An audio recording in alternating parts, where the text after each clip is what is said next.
kisses? Kiwi. Because those bluebirds, when you say kisses to them, they Okay, like so we're live again right now. Let me see if YouTube says anything. Did you just get rid of the other one? Yeah, the other stream is off. Okay, so Pork and Beans is here. Hang on. Yeah. Get this fixed.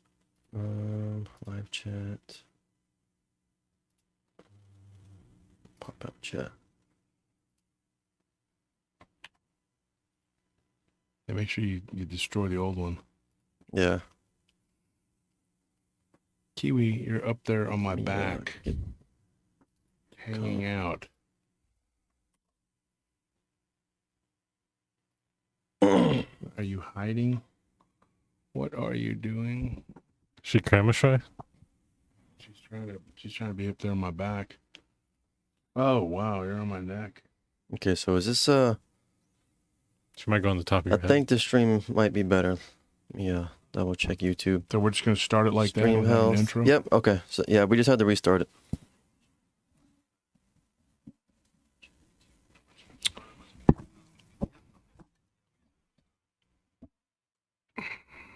We got 59 people in here already, so Okay.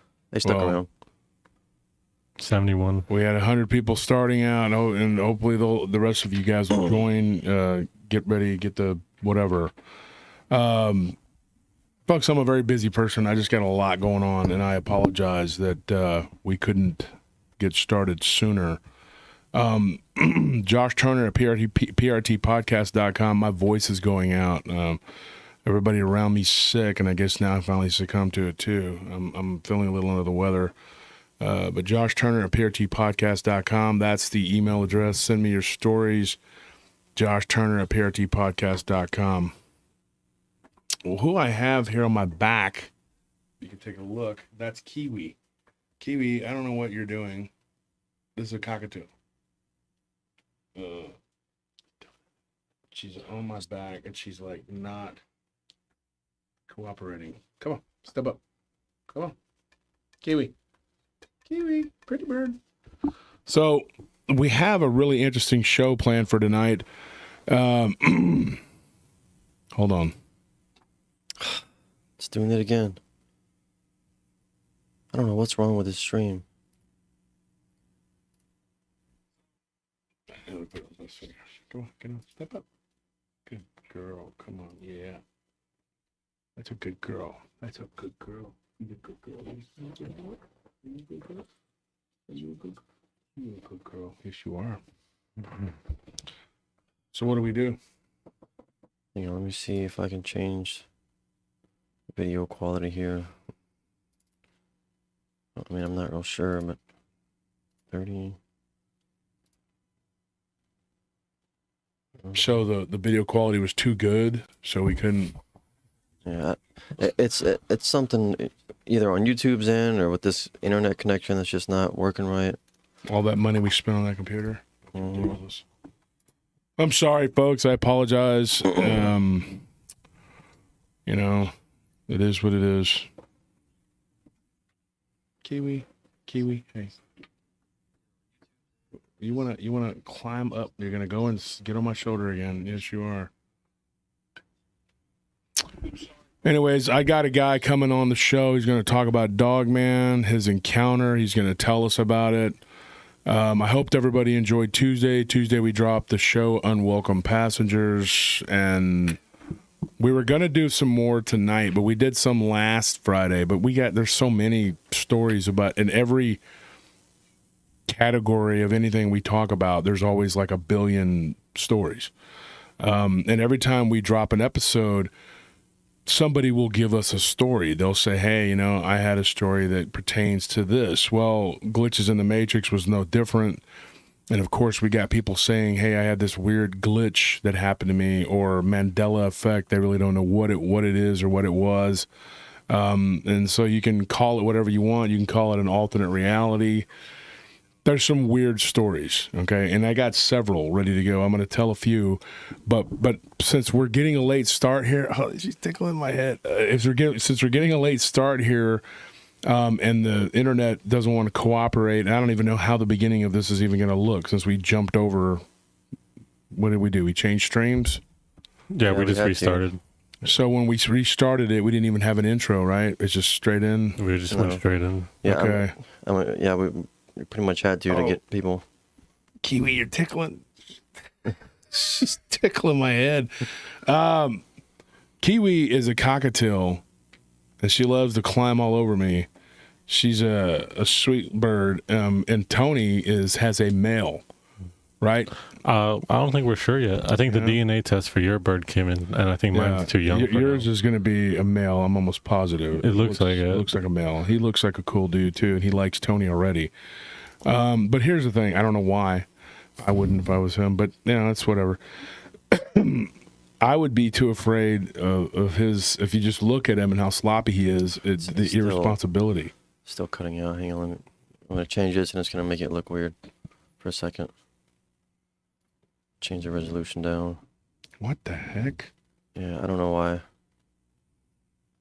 It's something with Spectrum. Spectrum's awful. Yeah, they're terrible. So, folks, anyways, thank you for that donation. Amy, as we always say, donations are appreciated, but they're not expected. And we don't depend on them, but they do help the show. And speaking of which, I got some people after last Friday's stream. I got attacked pretty heavily, and nobody said anything about the contents of the show. But it was different people attacking me. One guy just went completely off because he didn't get picked to win a hoodie.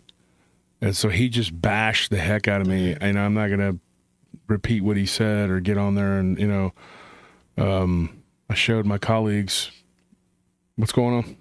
Just keeps doing it. I think you're just going to have to help us and understand, folks, that we're Why trying don't our we just best. kill it completely and just start over? I think he just tried that. No, but I'm talking about start over completely, like redo, I don't know what's going on here. Let's give it another few minutes after I reduce the resolution. Now it's saying we only have 47 people.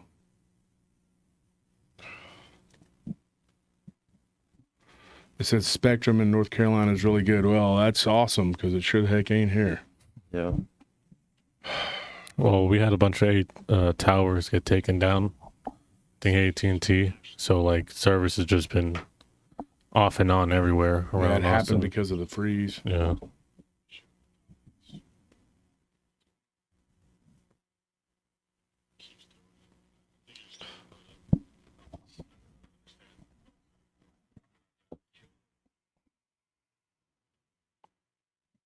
Mm.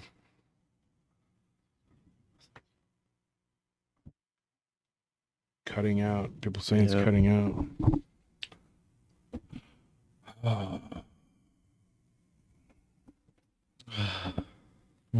Okay. Are there any updates on the computer? Mm. Yeah, it just keeps saying it's not receiving enough video to maintain smooth streaming. What?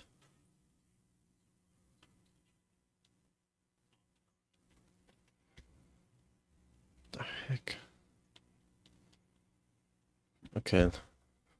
Let's just start this over then again, I guess. I'm so sorry, folks. We're going to give it one more try. Yeah, we're sorry. It was just weren't expecting the internet connection to be like this.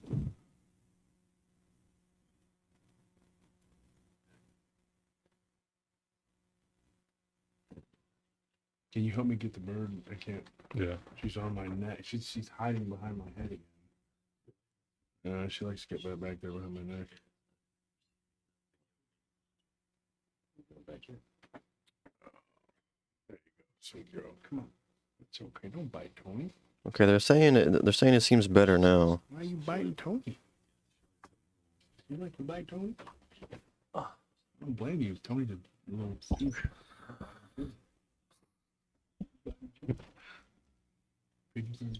Kiwi. Who's a pretty bird? Oh, you're the pretty bird, aren't you? Yes.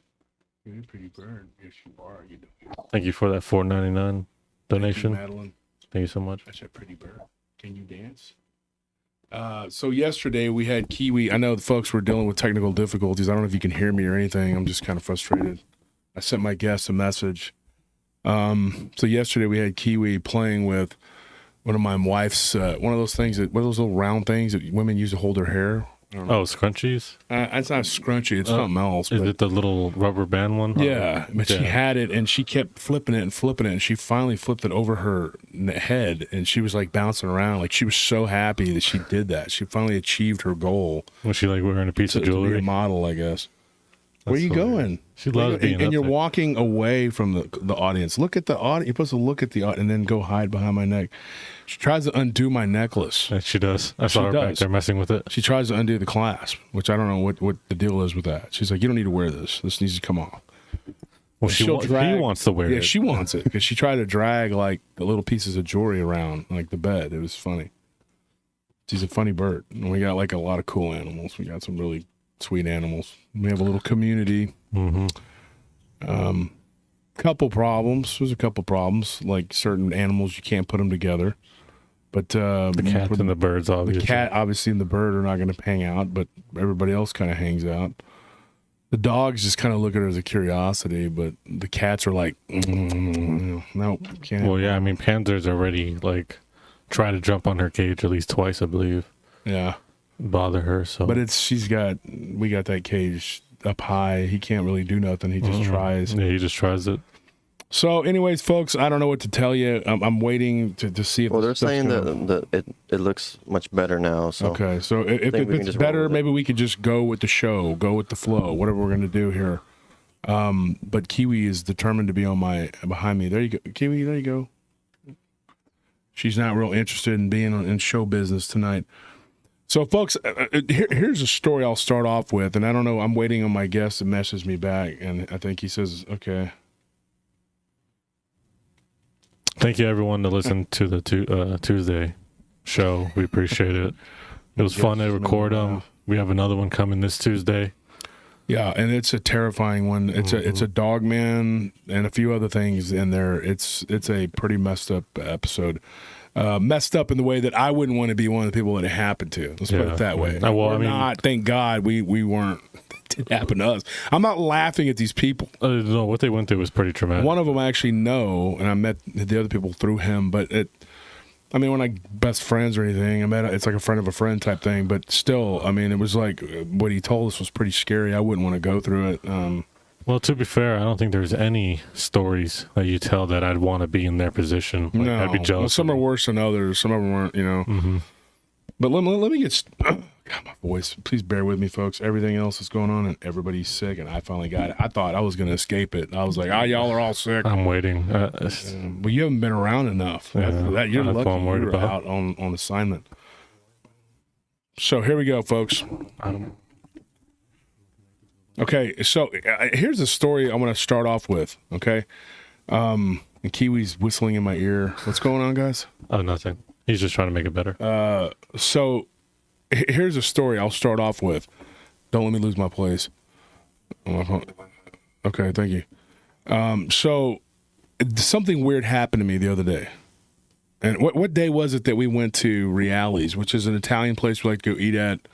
When I went to go pick up food, or it was Tuesday. It was Tuesday. Tuesday. So Tuesday night we ordered from Reali's. We stayed in. My wife was sick, wasn't feeling good. Anthony was sick. My brother's been sick. Everybody's been sick. Everybody's like, oh, I'm sick, whatever. But so we were at the house, and it was just me and Tony and Anthony and Nellie. And so we were hungry, and everybody just was down, not kind of under the weather, And so what ended up happening, I sent Tony to get some food. So he picked up some food, and one of the things that he got was a pizza. Well, the pizza was sitting on the counter. We have like one of these islands, like a counter, right? Mm-hmm. And we sat the pizza down, and all the food that was left over, we closed it up, whatever, put it in the fridge. The pizza it's in a big box, and there was only a couple slices. I just left it on the island. I said, if anybody wants it, come and eat it. It's right there, whatever. And so something really weird happened to me, okay? And I walked out there about 2 a.m. or something, Excuse me. And I wasn't eating the pizza. I was going in there to get something out of the fridge because I was, like already, realities is they give you a lot of food, and it's an Italian place, and it's really good. Yeah, you have leftovers, but Yeah. So I wasn't hungry in the slightest, but I went out there to grab a drink or something, kombucha. And I was like sitting there by the we have like a bar where you can sit, it's like stools and stuff. So I was sitting there and I was pouring the kombucha, but I was looking at the pizza box because I saw movement. Okay, now follow me on this one. And I was looking at the box. At the bottom of the box, I saw what I thought was a bug, like a bug. Okay, and we don't have bugs in our house. We have some ladybugs. That's about it. yeah, we let those stay. Yeah, and when we first moved in, we killed, I think, 2 cockroaches altogether. And I think that was they were in the garage. I don't know what was in there before, but other than that, we've had no bugs, nothing. And so when I saw what I thought was a bug, like literally, it looked like it just like crawled out from under the pizza box, or like it appeared on the right side of the pizza box where I was looking straight ahead, which would have been if it was facing me, the left side of the box. And I'm sitting there and I'm pouring this kombucha, and I put the drink down, and I'm staring at it, and I'm like not taking my eyes off of it. I'm even putting the lid, and I'm just going like, so I get up and I walk over there, and I thought, this is a bug, so I'm going to kill it. When I get to the pizza box, I notice that it's not a bug. It's nothing living at all. Okay, now get this. It was little crumbles. You know how their sausage is? Their sausage is like kind of crumbly or whatever. It was like little pieces of crumbled sausage. What was so weird about it was now I know this is going to sound nuts, man, but I saw it appear. Like it was not there. Like I sat down at the bar and I looked at the pizza box, and I was like, and I was the only one. Y'all were upstairs doing something, and Nellie was in the room reading. And she's been reading a really good book, by the way. It's called The Graveyard Book by Neil Gaiman. If you haven't read it, it's really awesome. I suggest my readers. Excellent book. Great book. Make you laugh. Paranormal book, but it's fiction, but it's so good. And it make you laugh, but it's sad. It's a good book. She's in there reading. And so I'm out there, and I was looking at my phone, and then getting me something to drink. I watched this happen. Okay, so I get up and I go over to the pizza box, and I'm curious, and I thought I was going to see like a bug or something but it would have been tiny. It wouldn't have been a roach. It would have been really small roach. But you see them when they're babies. You know what I mean? But it wasn't like that. And so I walk over, and as I get closer, it's like little crumbles of sausage.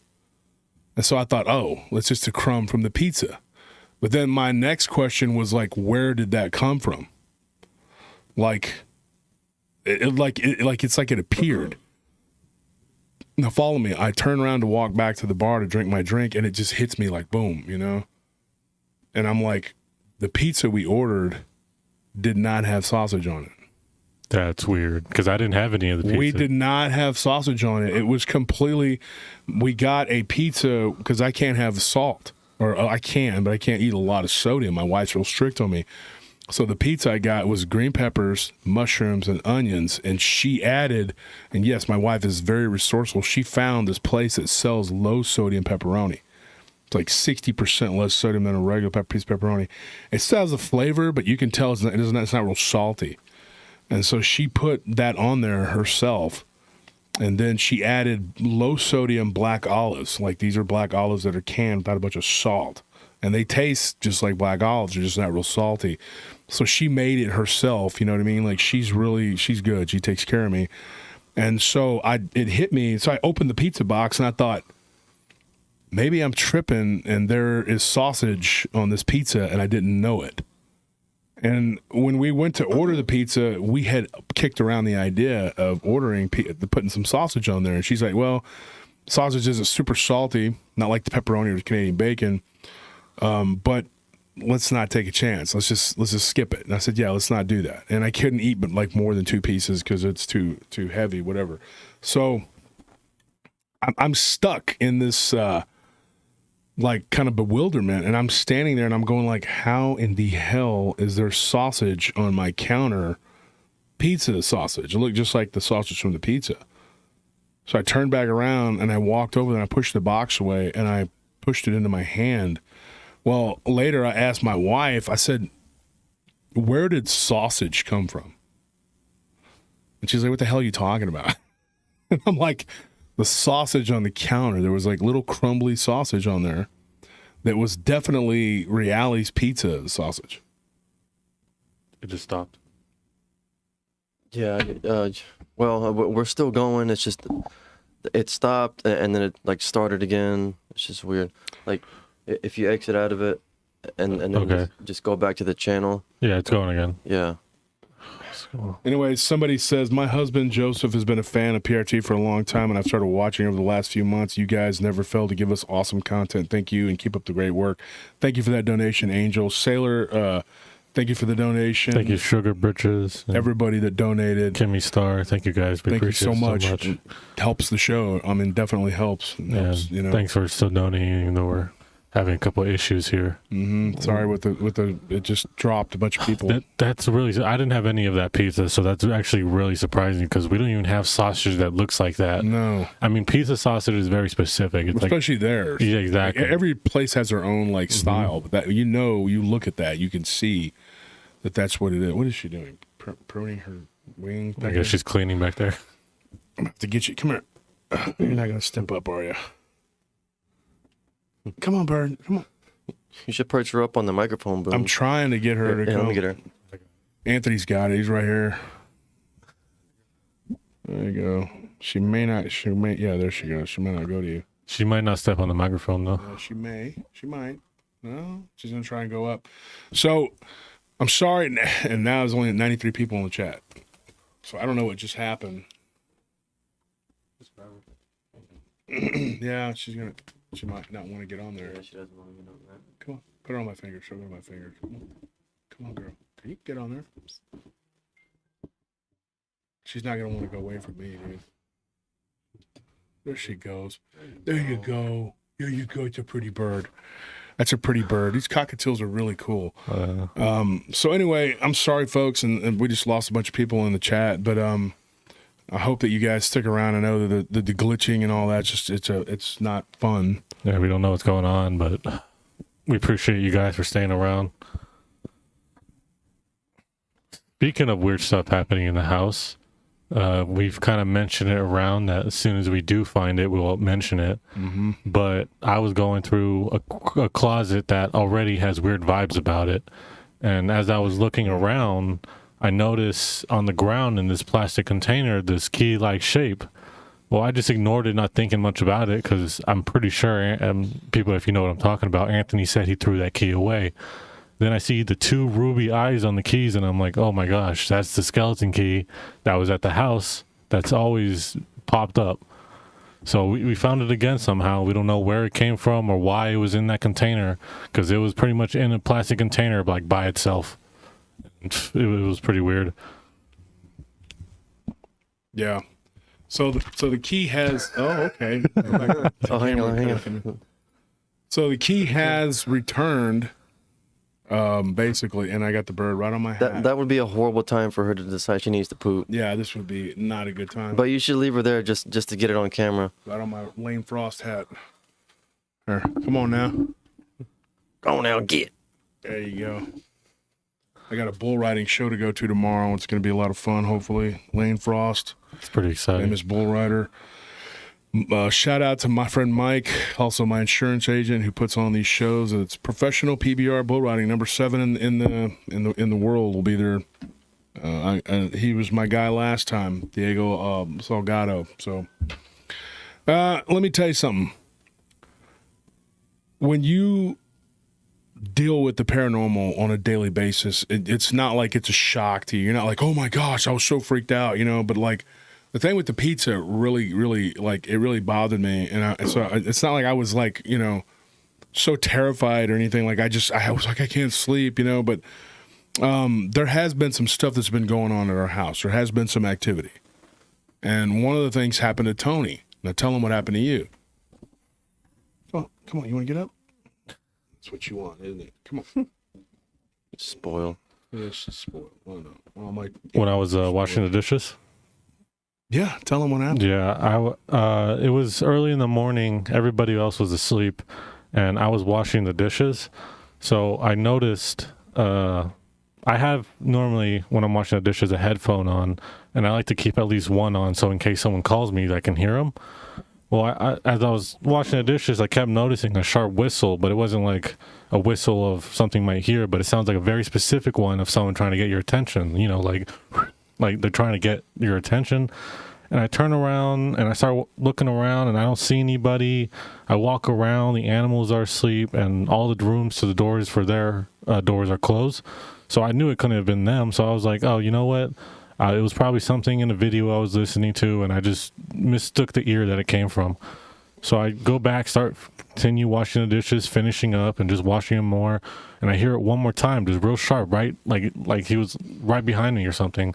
So I immediately turn around, and I was like, okay, I don't know what the heck is going on here. So I just ignored it, put the other headphone on, and just kept washing the dishes, and was like, if they're trying to get my attention, I'm not going to give it to them. But yeah, I mean, the besides that and the key showing up, I haven't really had too much else happen in the house. So thankfully, for me, that's as far as my experiences go. Yeah, and we've had a few things happen. My wife has had a few things happen to her.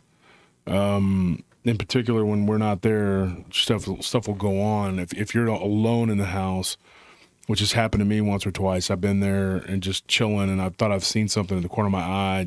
And then I'll look and I'll see it like real quick, and then hear things. Me and my wife were sitting in the bedroom, and we heard somebody talk, like two people having a conversation, and it was very clear, and it was coming from right outside of our bedroom. And we went out there, and there was nobody out there, and these guys were upstairs asleep. So if they're asleep, you know, and it's just us. What was it? I have no idea. Just weird stuff like that. We've heard walking footsteps like in the bathroom. You know, I mean, I don't know. I don't know what to think of it.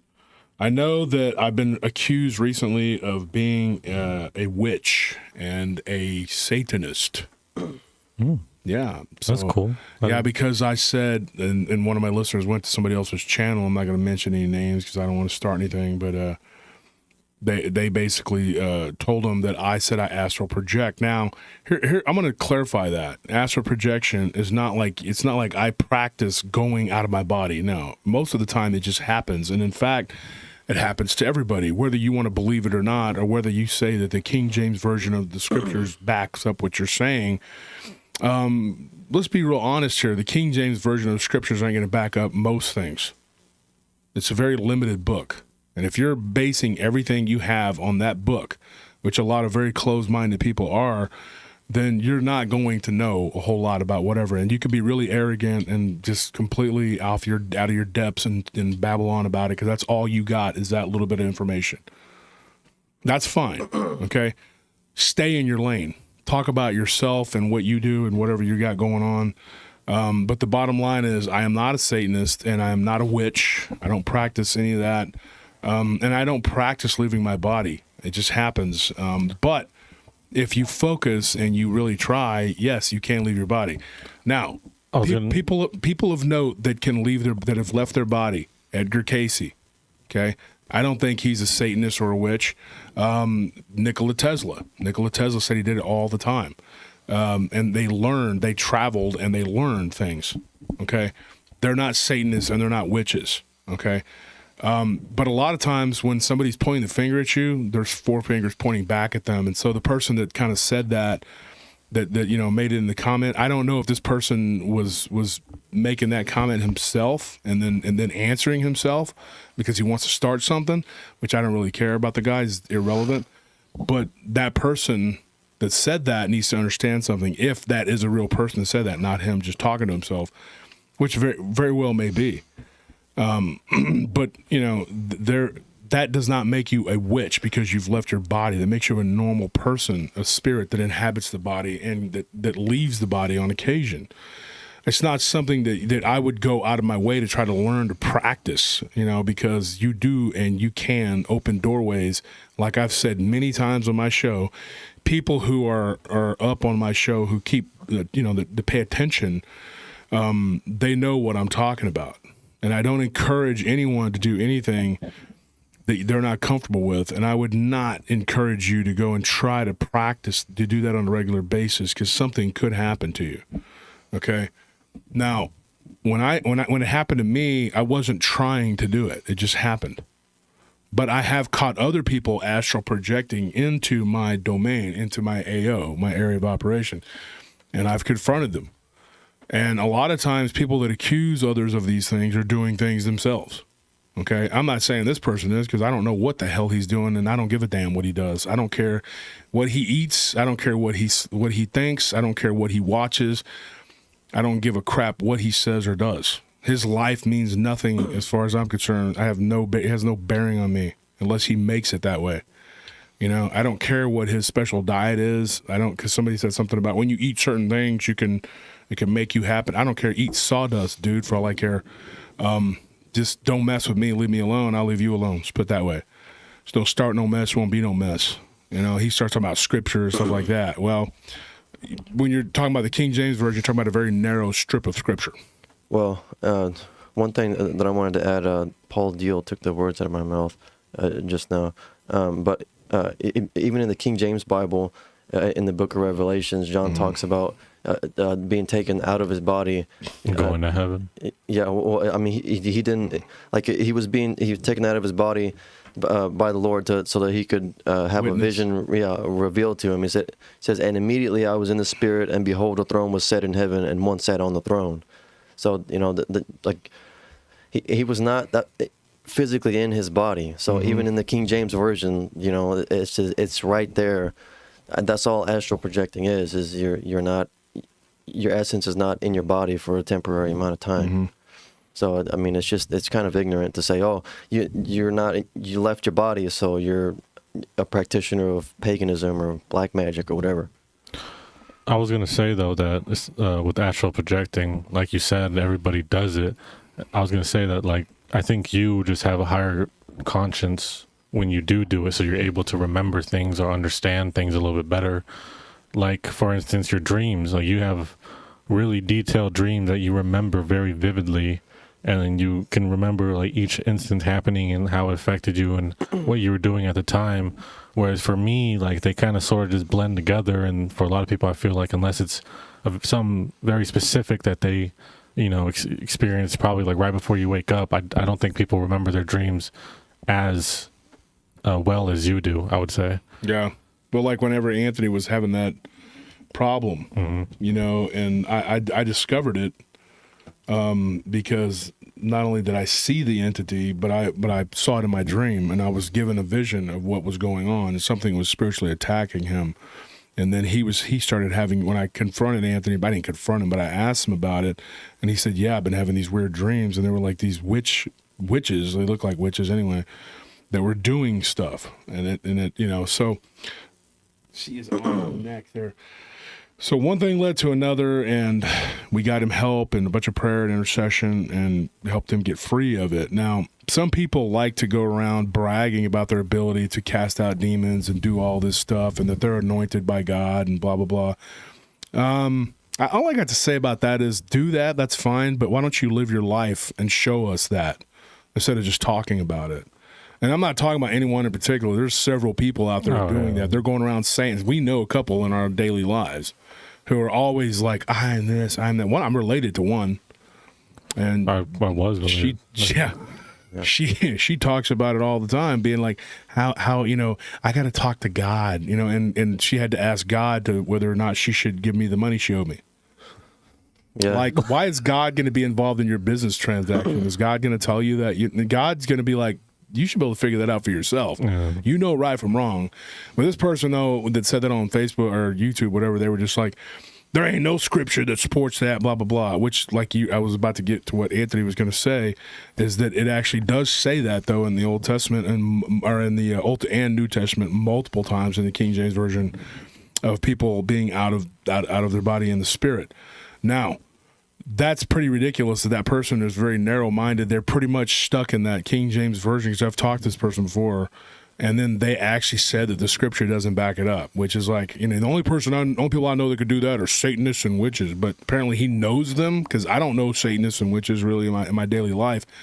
I try to keep them at a minimum We tend to in keep my them folks, daily dealings. Let's put it that way. we tend to keep them folks around here away. And the thing is, a lot of people identify as witches. It just depends on what that's a very broad term. But what he's talking about are witches. I think what he's talking about is evil people, like Satanists. You know, I don't really hang out with them. You know, so I don't know. But this person like decided to make a little smart mouth statement, whatever. You know, and like, let's put it this way, man. Glass houses, man. You know, when you live in a glass house, you should probably not throw rocks. You know. Yeah. So anyway, that's all I'm going to say about that. People were talking about it, and it's no big deal. I don't care. I'm not going to get embroiled in a bunch of crap with people because I don't care what they say. You're too sick for it. I'm going to do what I'm going to do and say what I'm going to say and be who I'm going to be. And I'm not going to change myself to suit others and their needs and their likes and their dislikes, because once you start doing that, you lose who you are. So anyway, let me explain something to you now. That thing happened with me with the pizza thing, right? Sounds very weird, like what happened, like that, seeing that sausage there on the counter, which to me looked like it materialized, which was weird. But I have another story that is very similar to this. Now, this girl, she gave me her information, she gave me her story. Okay, I'll call her Holly. And this was crazy. Okay, so I went back and I looked into my, because I knew I had a story somewhere. All right, this is weird. So her and her boyfriend, they lived up in Connecticut, right? So it was during the pandemic, and it was like 2 years ago, and she said that they were getting kind of fat because they were ordering out all the time. And her boyfriend, it was starting to make her mad. Her boyfriend was starting to aggravate her because all he wanted to do was order Uber Eats. Is it Uber Eats or something? I've never even used it. Oh yeah. What are they called? Grub and there's Uber? like a bunch Grubhub, DoorDash, Uber Eats. There's a lot of them. There's a bunch of them, garbage. right? Well, she said that all we were doing was Grubhubbing and Uber Eating and all of that. And she said we were starting to get fat. And she said she told her boyfriend, hey, look, we need to start eating at home. And he's like, well, you got to go to the grocery store. You got to wear a mask. And he's made a bunch of excuses. So she was mad. She's like, look, 6 months into the pandemic, you've gained 30 pounds. I've gained 15. We need to do something. We need to stop this ridiculousness. We're just gaining weight like crazy. You can pack on pounds really quick if you're eating out, eating fast food, eating crap like that. Believe me, I know. So she said, we're going to go to the grocery store. And he had wanted to order a pizza, and she kind of did too. But then he said, you know what, you're right. Let's go to the grocery store. So they went to the grocery store, and they bought some stuff to cook. She said that before that, they took turns cooking like every couple of days because their work schedule, but they were both like kind of laid off for a little while because of the pandemic. And how when everybody was like, no one was allowed to go out. It's like, don't go out. COVID attacks you after 8 o'clock. Do you want to live? So everybody's like, oh no, we got to stay inside. So that's, it was like that, we were out in it every day because we were working, but a lot of people weren't. They weren't allowed to go out and work and stuff. So anyway, they went to the grocery store. Okay. They got groceries. They go back to their house and they decide that they're, they made the right choice. They're like happy, they're talking about it and they're like, we're going to do this. And he's like, yeah, I'm going to cook this. I'm going to saute that and blah, blah, blah. And so they were trying to get back so they could cook in time for a show that was going to come on in like an hour and a half, and they wanted to watch it. It was like a premiere of some show, whatever. So they get back to the house, and there's a guy ringing their doorbell. This is weird, okay? He turns around, he's holding a pizza, and it's a Domino's pizza delivery driver. And I'll get this. He's like, did y'all order a pizza? And she goes, I got so mad at my boyfriend, I could scream. I was like, you went ahead and ordered the pizza. And she said, I turned and I looked. She's like, I could always tell when this guy's lying because he doesn't, but he had this shocked look on his face. And he was like, his mouth was open. And she goes, when he's like that, she's like, I know he wasn't lying. And she's like, did you order the pizza anyway? And he was like, no, I didn't. And she said he had like this look on his face, like he was shocked, like, I don't know what he looked like. I'm just going to say, oh my God, And so she's like, you didn't, did you? He goes, no. And then he's like, look at my phone. He gave her his phone. She looked at it and she was like, there's nothing on there. And he goes, you must have did this. And she's like, no, I didn't do it. Why would I go to the grocery store and order a pizza and then come back, and then, So the guy was like, well, here's your pizza. I mean, it's paid for. you know? Yeah. And so she looked at her phone. They looked at each other's phones, and they said, there must be some kind of mistake. What kind of pizza is that? Maybe you're at the wrong house. And he says, he opens it up, and he goes, well, it looks like he's like, what the ticket says and what What they usually order? Yeah, it was half Canadian bacon and pineapple, which is what he liked. And then the other side was pepperoni mushroom, which is what she liked. So Yeah, it was that's very half and half. specific. Yes, Yeah. very specific. He closed the box and he's like, well, here, he gave it to her. It was already paid for. And so they went inside and they looked on the computer. And so then they called Domino's and they said, look, there must be some kind of mistake. What credit card was used? What did you charge? When he read the credit card number back, she was like, that's impossible. She's like, that's not my credit card. Like, I don't know who ordered this pizza. She's like, but I don't have a credit card, neither does he, that has that information. Like, that's not correct. And the guy was like, well, it's paid for, And then he read her name back. And she's like, Holly Burns, whatever, blah, blah, blah. And she's like, yeah. And he's like, well, there's your pizza. So what in the hell is going on? So I asked her this question. I said, did y'all eat it? She said, initially, no. But after we ate our healthy meal we made, the next day, she's like, I woke up feeling a little peckish. My words, not hers. She's like, I saw the pizza there, so I was like, why not? So I ate it. And I said, you just ate an alternate reality pizza. Mm. Because who in the heck knows where that pizza came from? I mean, best case scenario, their house is bugged and someone's listening to them wanting a pizza. I'm just honestly kind of a boring bug for 6 months. They did nothing but sit around watching TV. That'd be pretty.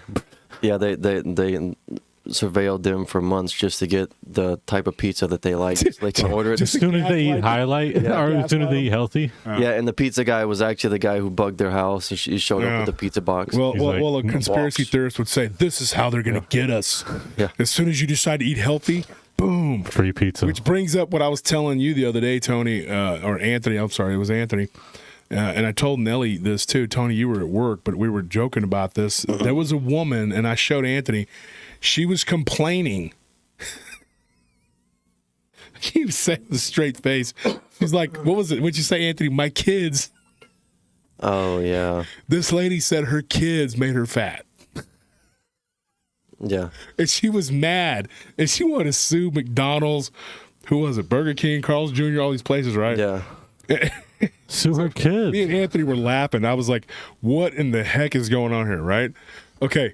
So your kids made you fat. Like, no, woman, you made yourself fat. Okay, shut the front door. You're gonna sit up here and talk about your kids made you fat.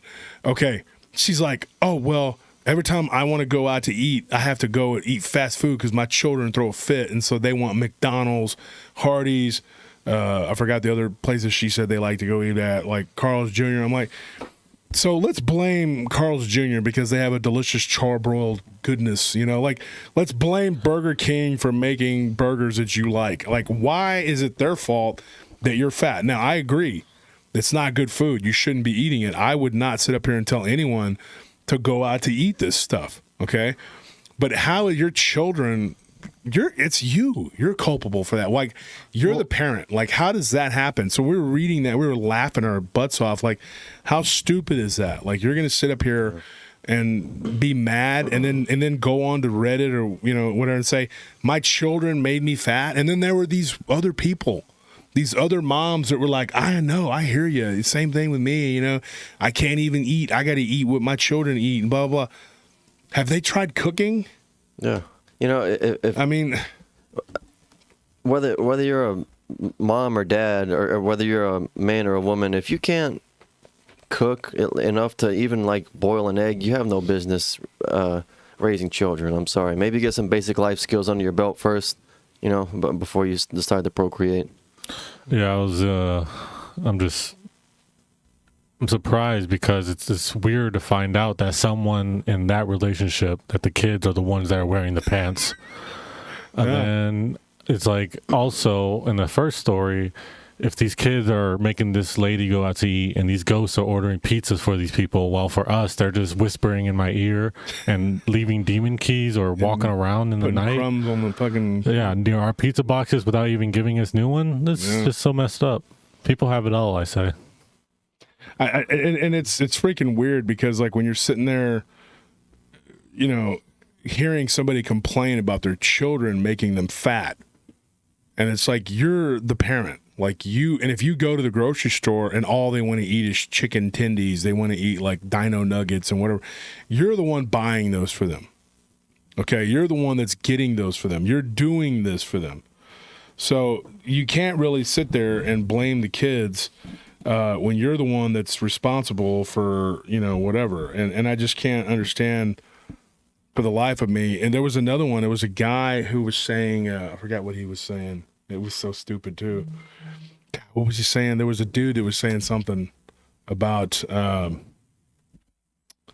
it was along the same lines of like, you know, being overweight or whatever.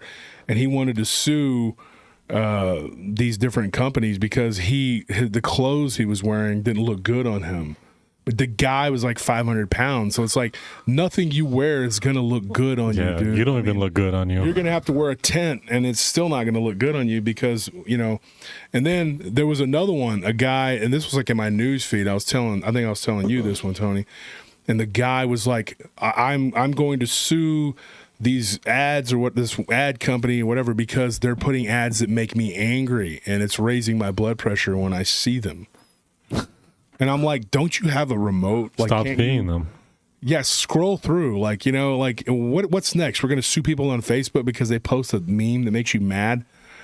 Like, I don't understand that. And the guy, like, he was serious. Like, he's like, I'm going to sue these people. Because we're making me. And I'm like, have you tried calming down? I mean, it's not difficult, you know, to just not give a crap. Some people just go through life waiting to sue, and that's like their whole game plan on making money. Oh yeah, there's people that do that. My friend's parents did that. Insurance scammers were like they sued like 3 different times. They sued the hospital, and then they sued a car company, and they won a little money here and there, but it wasn't like, yeah, she's back there trying to undo my clasp. We could just get her. She doesn't want me wearing a necklace. She's like, you don't need to wear all this bling. Yeah. So just hold her for a minute. So here we go. I'm going to call my guest. I'm sorry that the show has taken such a weird turn. My voice is going out. We're having technical difficulties. People are suing people because they're fat. I don't, you know, everything is, you know, I don't know. It's crazy. I'm not going to sit up here and try to understand people. The real world. Yeah. I mean, if you try to figure out what the formula is for the world, it's not there, you know? Tesla, actually, speaking of him, he says it's 3, 6, and 9. So I don't know. Maybe we need to study those numbers and figure out what he's talking about. Well, there are always numbers that seem to come up repeatedly: 3, 6, and 9. Well, he was very, very adamant that those were the numbers that explain the universe. So let me get on here and get our guest on. He's going to tell a Dogman story for the ages. Okay, that's all I can tell you. My voice is so bad. I'm like, I sound terrible today. Doesn't sound like me at all.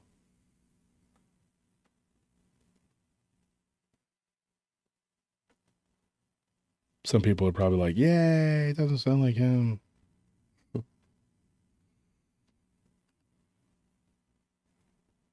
Where is he?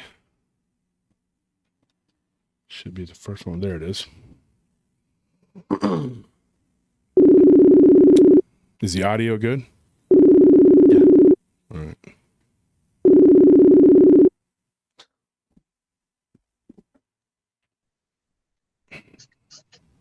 Wolf? Yeah. Hey, good morning. Good morning. Good morning. Good morning to everybody in the chat. Yeah. How do you say it? Vasis los? Is that how you say it? Was ist los? Vasis los. What's up? Yeah. Willkommen. But in Germany, we willkommen. say what's up too. Yeah. So I could say willkommen. Obergruppenführer. Yeah. So this is my You friend from can't say that Germany. in Germany. Yeah. What do you say? I said, this is my friend from Germany. Deutschland. Oh, okay, yeah, Yeah. yeah, from Deutschland. Yeah. So Phil Stern, everybody. This is Phil Stern. Phil, you probably, people know who you are. A lot of people already do. I've told your story on Dogman Encounters. Okay, you're one of multiple Yes. people whose story I've told on Dogman Encounters. And you critiqued me like everyone else. You're like, you made it sound so bad. And you were like, I did not have such a horrible time. I was picking chocolate from the trees. And then, Yeah. so I said, you know what? Come on the show and tell it in your own words, because that's how we can get to the bottom of what really happened to you. So without further ado, like, go ahead. Let's tell us about yourself and you know, let us know what happened. You want me to give you a brief bio on myself? A brief bio on yourself, please. Well, I'm 42. I used to live in the States in the 90s. That's why I guess I can speak a bit of English. It's gotten worse over the time, but I'm hoping everybody can understand me. Oh, dude, and, your accent's good. Yeah. Yeah, I hope so. I got a buddy who's working for Tesla, and he's been here forever. His name's Jerome. Yeah, you told me. His accent's still thicker than yours. Yeah. In 2000, I'm just gonna start right away. In 2016, in July, I went to my parents' cabin. They have a cabin up in Norway, in southern Norway, to do some maintenance work on it, because my parents, they don't really get up there anymore that much. And due to their business, so they obligated me to go there every once in a while to check on the place if everything is good, because it's pretty remote. It's in the town of Evje. There's an area called Gortestad that's like a little remote area above the town of Evje. There's just forests and lakes and stuff everywhere, and like a couple of holiday cabins from holiday companies which people can rent out. And so I went there for a week to check on the place and just to take a little time off and away from my business. And it was a Saturday night at 10 p.m. when I went out to have a smoke on the deck of the cabin. And the deck of the cabin outside in the back, it looks over a little lake. It's like on a, how do you say, ridge or slope. Mm-hmm. So the cabin rests like on a little hill above the lake. And that's when I heard some commotion by the lake. There's like a sandbank on the lake. And at that time of the year in Norway, it doesn't really get all that dark. Even at like 10 or 11 p.m., it's still pretty light outside. So you could have a clear picture of what's going on outside. And it was almost like a full moon type of view, you could say. Mm-hmm. But it wasn't a full moon back then, at that time. That's when I heard water splashing coming from the bank of the lake. And I looked in the area, and that's when I noticed a creature, an undefinable creature, hunched over a moose or an elk, which he was trying to pull onto the sandbank of the lake. Or it, I should say nowadays. Yeah, and that's when it started to notice me standing there smoking my cigarette, and it turned around, looked at me, got up on two legs, and I froze because I couldn't make out what it was. It didn't make any noise. It looked at me, and I immediately turned around after I froze a little bit and ran back into the cabin and pretty much barricaded the place with everything I could find, because you know how cabins are. It's just it's not a log home. It's like like a regular cabin, not really strongly built. And it has to the cabin, it's just a big front of windows.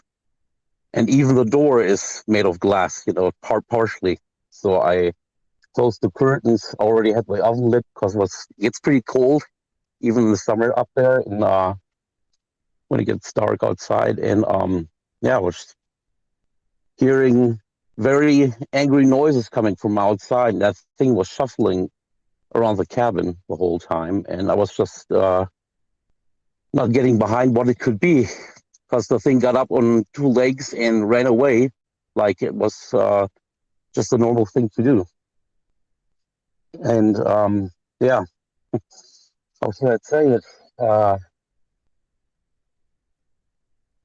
could you put this? And I had trouble. I told you before back then, and what to make of the whole thing, what it is, because it looked just straight like a creature you would see in a werewolf movie. Yeah. It wasn't really big. It was like about man size. I'm not too keen on the imperial measurements anymore after 20 years. I'm 6'4", so that thing has to be like, it had to be at least, I would say like, I don't know, maybe 5'8", 6 feet. Wow. And it So had straight legs. it wasn't as big as you. No, not like the encounters you get in where people say they're like 8 feet tall or overly built and stuff. It was it looked just like a normal human, like a fit human being, I could say. And it had like the hair on the creature. It was. That's what I told Ken when I talked to him. It looked like it reached into an electrical socket, like a what do you say, a circuit. Mm-hmm. It was like electrified, the hair. Wow. All fuzzed up. Yeah, it had a little snout, protruding snout. That's what I could see. And yeah, that's when I was sitting at the oven inside the cabin. And that thing just like Martin Groves, when he had his interview, like he said, you couldn't really describe the sounds it made. It was very, very mad. It was like partially howls and like screams, and it shuffled around the bushes of the cabin the whole time, and that just went on for hours on end. And that's when I went to a little utility room we have in my cabin and grabbed an old wood splitting axe we keep there. And I just sat by the fireplace, looking at the door and the windows, which I barricaded to, couldn't really get to my car anymore. It was right by the front door, but I wasn't brave enough to just make it out and leave, And the bad thing there is there's very bad cell reception up there in that area, like next to none, you could say.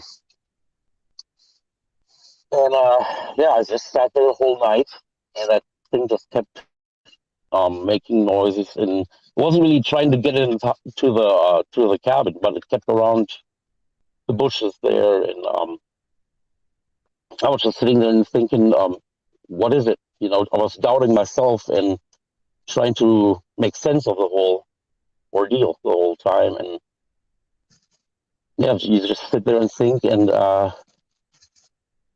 it's pretty bad, I could say. Like having to admit to yourself that you just saw something that shouldn't exist. It shakes up your reality. Yeah. Yeah. And I'm not, before that happened, I was never really into anything like that, like, I never really said I don't believe anything paranormal, but yeah, when stuff like that hits you, it's like you just get knocked off your feet, and because you're doubting your sanity at that moment. Part of me wanted to think it's a person in a suit, but a person in a suit's not going to pull an elk out of the water, the dead elk, and what should they do up there? There's nothing around the cabin. It's just woods and lakes. That's it. Would be a pretty bad joke for somebody to do unto someone, and nobody's going to emit sounds like that, and yeah, it was a nice situation, and I had trouble for years after that to it's what I told you, to accept it for what it was. Yeah, really, even after the whole thing happened, you still I couldn't replay it make in it your out. head, right? Yeah. You just wanted to say that was all a bad joke, let's say. One of the things I was going to go over. Unfortunately, it wasn't. No, and there have been questions that I've wanted to ask you, especially on the air. We've talked off the air a little bit, but like not much about this. But I wanted to ask you these things. Since that happened to you, and you've kind of joined the Dogman community and even started a group. Your group is what is it? Werewolf Dogman discussion, right? Yeah. Yeah, and you have a group now. People go and join his group on Facebook. I'm an admin in that group. And me and Phil, we became friends. I became friends with several of the people whose stories I covered, and Phil was one of those multiple people. And actually, we talked a little here and there, but I want to get kind of an update on it, because since you've joined the Dogman community and joined the discussions and kind of followed through and asked and had the opportunity to ask other people about their encounters and talk to other people, has your opinion on what you think it was changed from that time?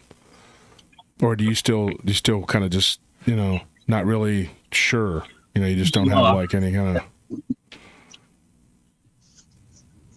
of I came to terms with it, when I here's the thing, in Germany, like in the States or England, people are more, how do you say, they're more open to this kind of thing.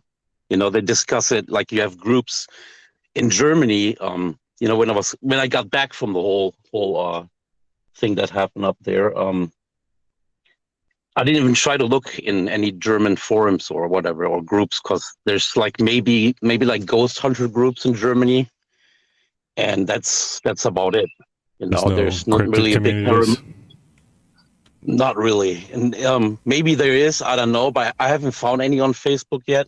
And but people here don't like to talk about that kind of stuff. It's kind of weird, In the U.S., you are very open to all those sort of topics, or like in the UK, people are. But over here, it's something you don't really talk about. Maybe it has to do with superstition a bit, or people being afraid of being ridiculed, because I don't know.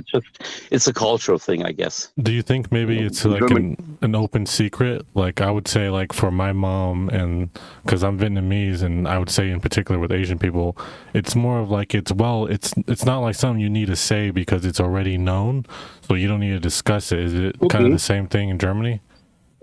Yeah, I think it is. It's a little bit of both. I think it's like you don't talk about that stuff because many people are superstitious, depending on where you are in Germany. There's like, you don't whistle at nighttime, or you don't put your shoes on the table, which is a thing in Germany you shouldn't do, because if you do that, some people say your body, your soul leaves, your home or whatever kind of stuff like that. I'm not really into the superstition, but depending on where you are in Germany, there's a lot of weird stuff.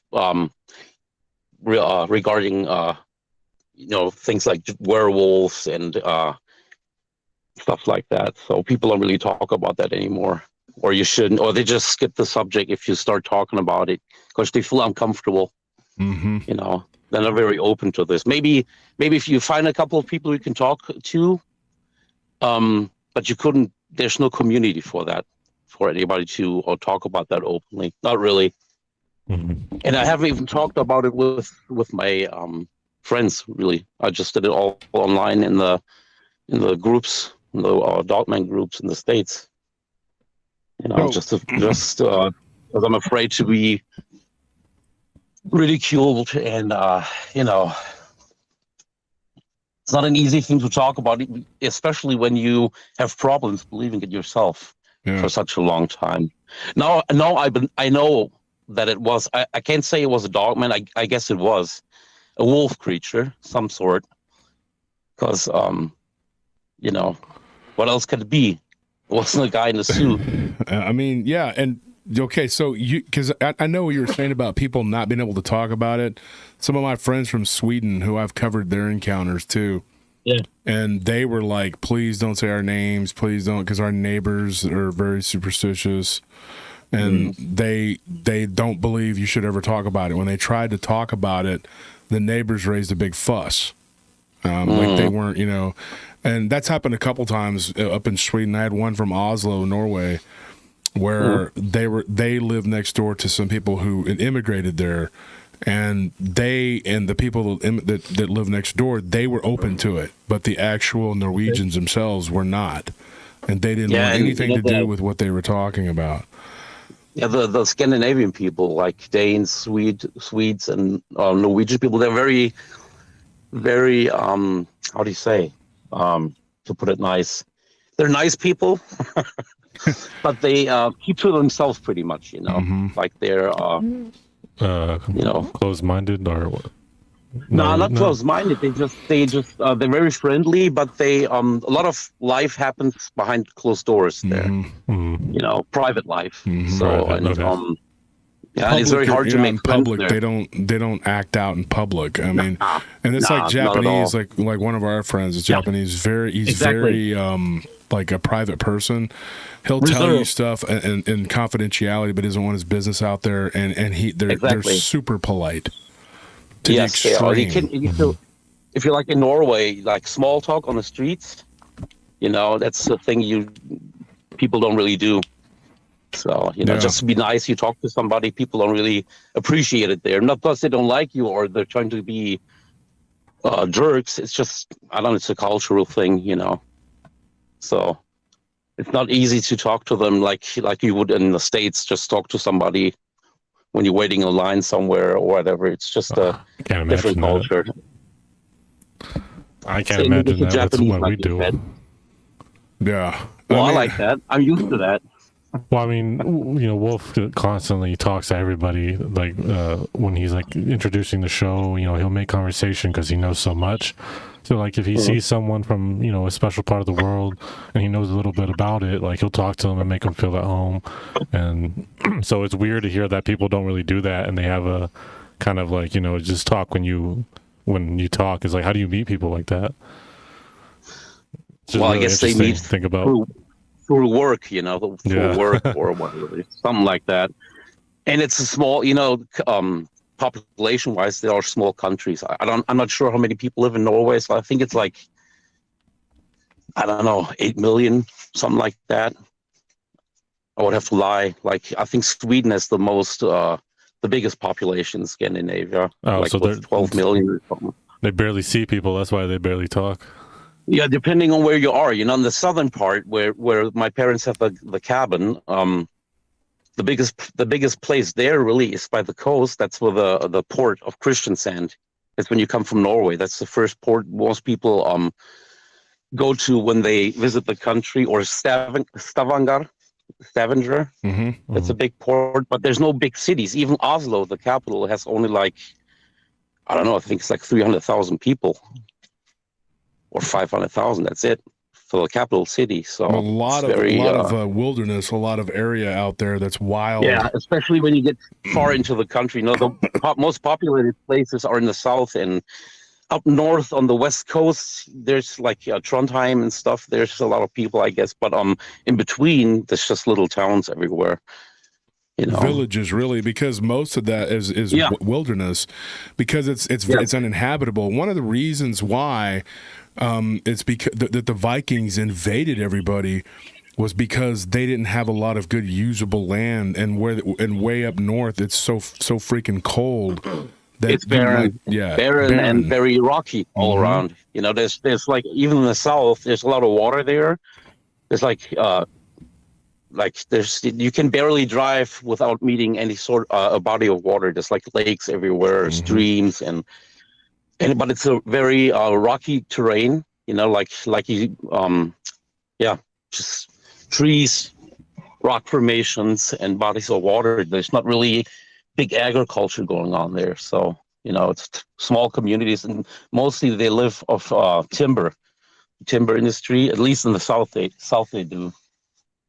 Yeah. So, and a lot of, you know, when you look at why they would go into other lands and invade, and why they kept on going to England and Ireland, was because it's further south, and there was farmland, and they were able to farm. They could not they didn't have large farms, especially in the north. It was very barren, and it was super cold. Yep. You had 2 or 3 months of like warm weather, and that's it. The rest sucks. And so Swedish people are known to be very kind of sullen, and I think it's because they get such little sunlight. You know, it's like they have like so much winter, dude. It's like, you know, and there's places like in Russia like that too, like in the north, where they have to actually get their kids.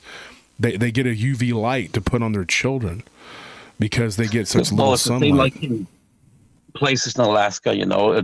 It's not like in the south of Norway. It isn't like that, but when you get further up, you know, like the Lapland area of those countries, you know, that's why they have the winters, the short summers when it gets dark pretty early and stuff like that. And yeah, that's why people, I guess it's just a thing that people are very reserved there because life happens behind closed doors most of the time. You know, they're very active people outdoor wise. The Norwegians are, and the Swedes, you know, because there's a lot of stuff to do. Like in Evje, where my parents had the cabin, there's like a big rafting center there and a lot of outdoor kind of stuff, you know. But they do have a lot of legends, though. Like when you go to Finland, I had a friend named Dax from there, and he was telling me the Laplanders up there, up in the far north, they have some really weird legends, and they kind of mimic the Wendigo. Yeah, they have like a Wendigo legend where there's this creature that can appear like one of their livestock, like a reindeer, and it kind of reminds me of that movie, The Thing. Where it can like it blends in with the other reindeer, and then it'll like sprout like tentacles and like kill and eat the other reindeer. Kurt Russell, that movie, the old movie. Yeah, Kurt Russell's. Yeah. I bet you. So when you were in the cabin that night, and all you had was an axe to protect yourself, right? That's all I had because I can't bring a gun up there because I'm not a Norwegian citizen, you know, so I couldn't get a hunting license to get a gun. And that's all I had. Brooks is asking you, does Phil still go to the cabin? Do you still go to the cabin, Phil? I was there, and I've been... Oh, he cut out. Phil? We can hear you. Go ahead, speak. Phil? Hello? Did we lose him? There he goes. He's coming back. Can you hear us, Phil? And I took my dog along. Oh, he's cutting out. Yeah, you're cutting out. Hold on, Phil. Can you hear me? You hear me? Yeah, you were doing good, and then you cut out. Like what? We were hearing you, and then all of a sudden, start over because one of our listeners asked if you still go to the cabin. So start over if you can hear me. Man. Oh man. Oh no. Just give us a second. Yeah. So we can get I was talking to him earlier today, and it was like clear as a bell. Like, you know, and now it's like, oh, showtime, and then. Well, we've been having internet problems here, so yeah. It seems like the test is okay, and then we start doing it, and boom. I can hear you. Oh, Okay. cool. We got him back. Yeah. So okay. So the question was, do you still go to the cabin? You hear me? Yeah. Oh, Yeah, we can hear you. Can you not hear us? Can you hear us, Phil? Maybe you can't hear us. What'd you mess with, Anthony? Phil, can you hear us? Uh-oh. What's going on today?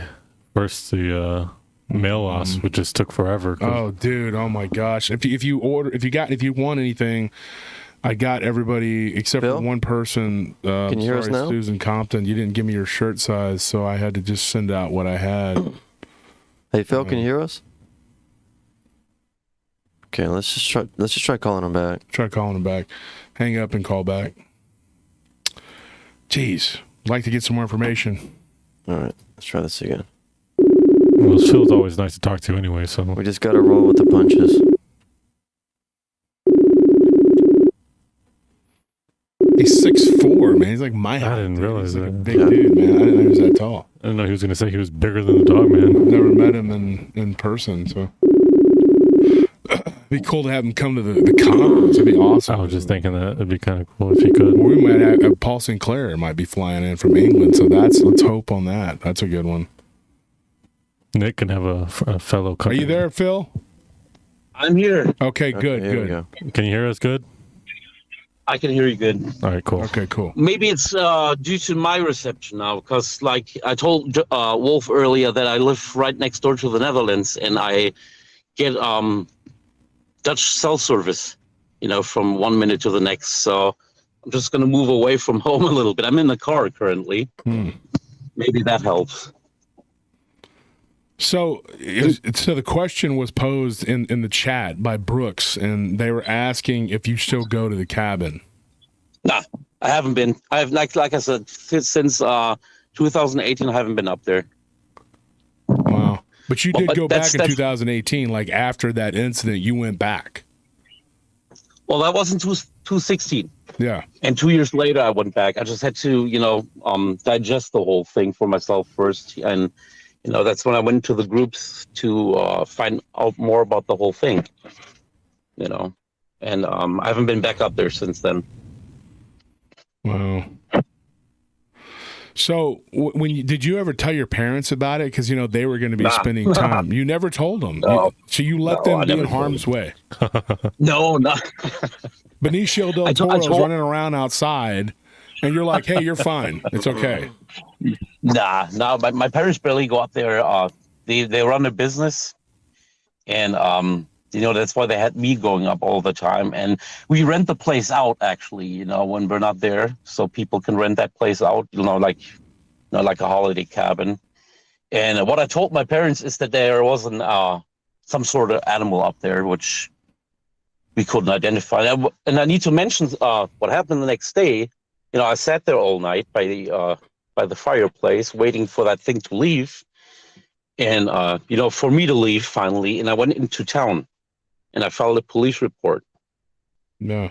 And I told you how they treated me at the police station. They were I filed a report, and then they speak perfect English in Norway, by the way, like they do in Scandinavia. And then the two officers who took the report, they started talking in Norwegian to each other. They just cut me off while I was talking. And then one of them said, there was probably a big dog you saw, because there's a lot of big, just like in Norway, in certain areas, you have like big sheepdogs that roam around free. So that's what they were trying to tell me. And I got really mad, and it got to that point that they actually had to kick me out of the office there. Yes. They're like, he's about to start another war. Yeah. Why are you getting angry, Mr. German man? Do you want our resources? Is that what this is all about? A werewolf? Yeah.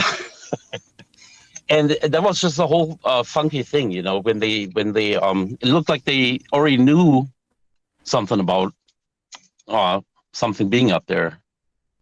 Because they just cut me off, started talking. And I know a little bit of Norwegian. I can understand it. It's similar to German in a way. Some words are pretty similar. So, and that's when they told me, it was probably a sheepdog or something. And then I got mad, and then they said, you have to leave. And I asked, well, can I have my report? I filed a report, so I want a copy of that, I don't know. I guess that's what you get in the States too. At least you do in Germany. You get a report when you file something by the police, and they wouldn't give it to me. I don't think that's legal. At least well, I mean, he's not a citizen. I mean, they have that's rules true. up there too. And it's really weird because here's the thing, Wolf. There's no wolves down there. That's what I was coming to next. There's no wolves and no bears that far south. They're more up to the northwest bordering Sweden. And that's what I was trying to, when that whole thing happened, I was sitting there. It's like, could it be a wolf? Could it be a bear? But there's no bears. I've never seen a bear. I've seen bears in the States, but they don't, get up and walk or jog into the bushes like a man does, So have you seen the Chicago Bears? I mean, they had a whole video in 1985. I just saw some cocaine bears. We saw one about, we saw a bear. Just recently that was on cocaine, but that was a movie. Based on true story though. I mean, but not all that. I was gonna tell you though. I mean, when this happened to you, and since I've interviewed you, I've interviewed probably hundreds of people, and the police reports. I mean, one of them was in not Portugal. What is that country? They speak Portuguese, not Brazil. Anyway, it's down in South America, and they went to the police and they said, hey. And they were outsiders. They were from another neighboring country, and I can't remember off the top of my head. But they told the police, and they got locked up. Like they literally locked them up. They were in Chile, but I forgot what country they were from. And the Chilean police talked to each other, and then they just put your hands behind your back, and they put these 3 people in jail. Put them in jail. I just got this report about a month ago, and I was looking at it, and they said that they sat in jail for 2 days until they finally recanted and said that nothing happened that they claimed happened. Okay. For filing a report on a certain creature, claiming that there was a werewolf-looking creature running around out there, and they had to sign a paper saying that what they saw was a pack of dogs, which was odd because they didn't claim they saw multiples of the creature. They just saw one creature, and they made them sign a paper saying it was a pack of dogs. 3 days later, they actually, because they spoke Spanish, but the people that were, and Spanish isn't the same as Portuguese. That's like saying, Norwegian is different than German. It's a little bit. Very different. Yeah. But they were in a Portuguese-speaking country, or maybe it was Brazil. It might have been in the south of Brazil, but I remember them think saying. It should, could only be Brazil. I wouldn't know if any other South American country that speaks Portuguese. There's neighboring countries that speak both Spanish and Portuguese because they're neighbors to Brazil. But Brazil speaks Portuguese. But different regions of Brazil. Brazil's huge. Okay, because I've been to Sao Paulo when I was young. But there's different regions. Where it's like 2 different countries. And this one particular region where they were at. There too. Yeah, there's absolutely. German regions there too, and Japanese communities, big Japanese communities in Brazil. I've heard. Yeah, Japanese. Yeah, and in Peru too. There's a Japanese president that was at one time. There are German communities. Yes, I remember German communities, Italian communities, Japanese communities in Brazil. There's a lot of different regions of Brazil. And anyway, they were in this one. I think it was a province. Actually, I got to go back and look. I just kind of read over it, and I thought that's crazy. But they spent 2 days locked up because of filing a report about this because they went to the police. See, that's the thing, Wolf. That's what I thought after finding out more about this whole topic. Why would they lock you up for saying something like that? You would think the first thing would do is just laugh at you, which they didn't do in Norway. They didn't laugh at me for it. That's what I was expecting, for them to start laughing. In Germany, they would laugh at you. They laugh at you and tell you to leave, and or maybe even call, get you to a psychiatrist to evaluate your sanity.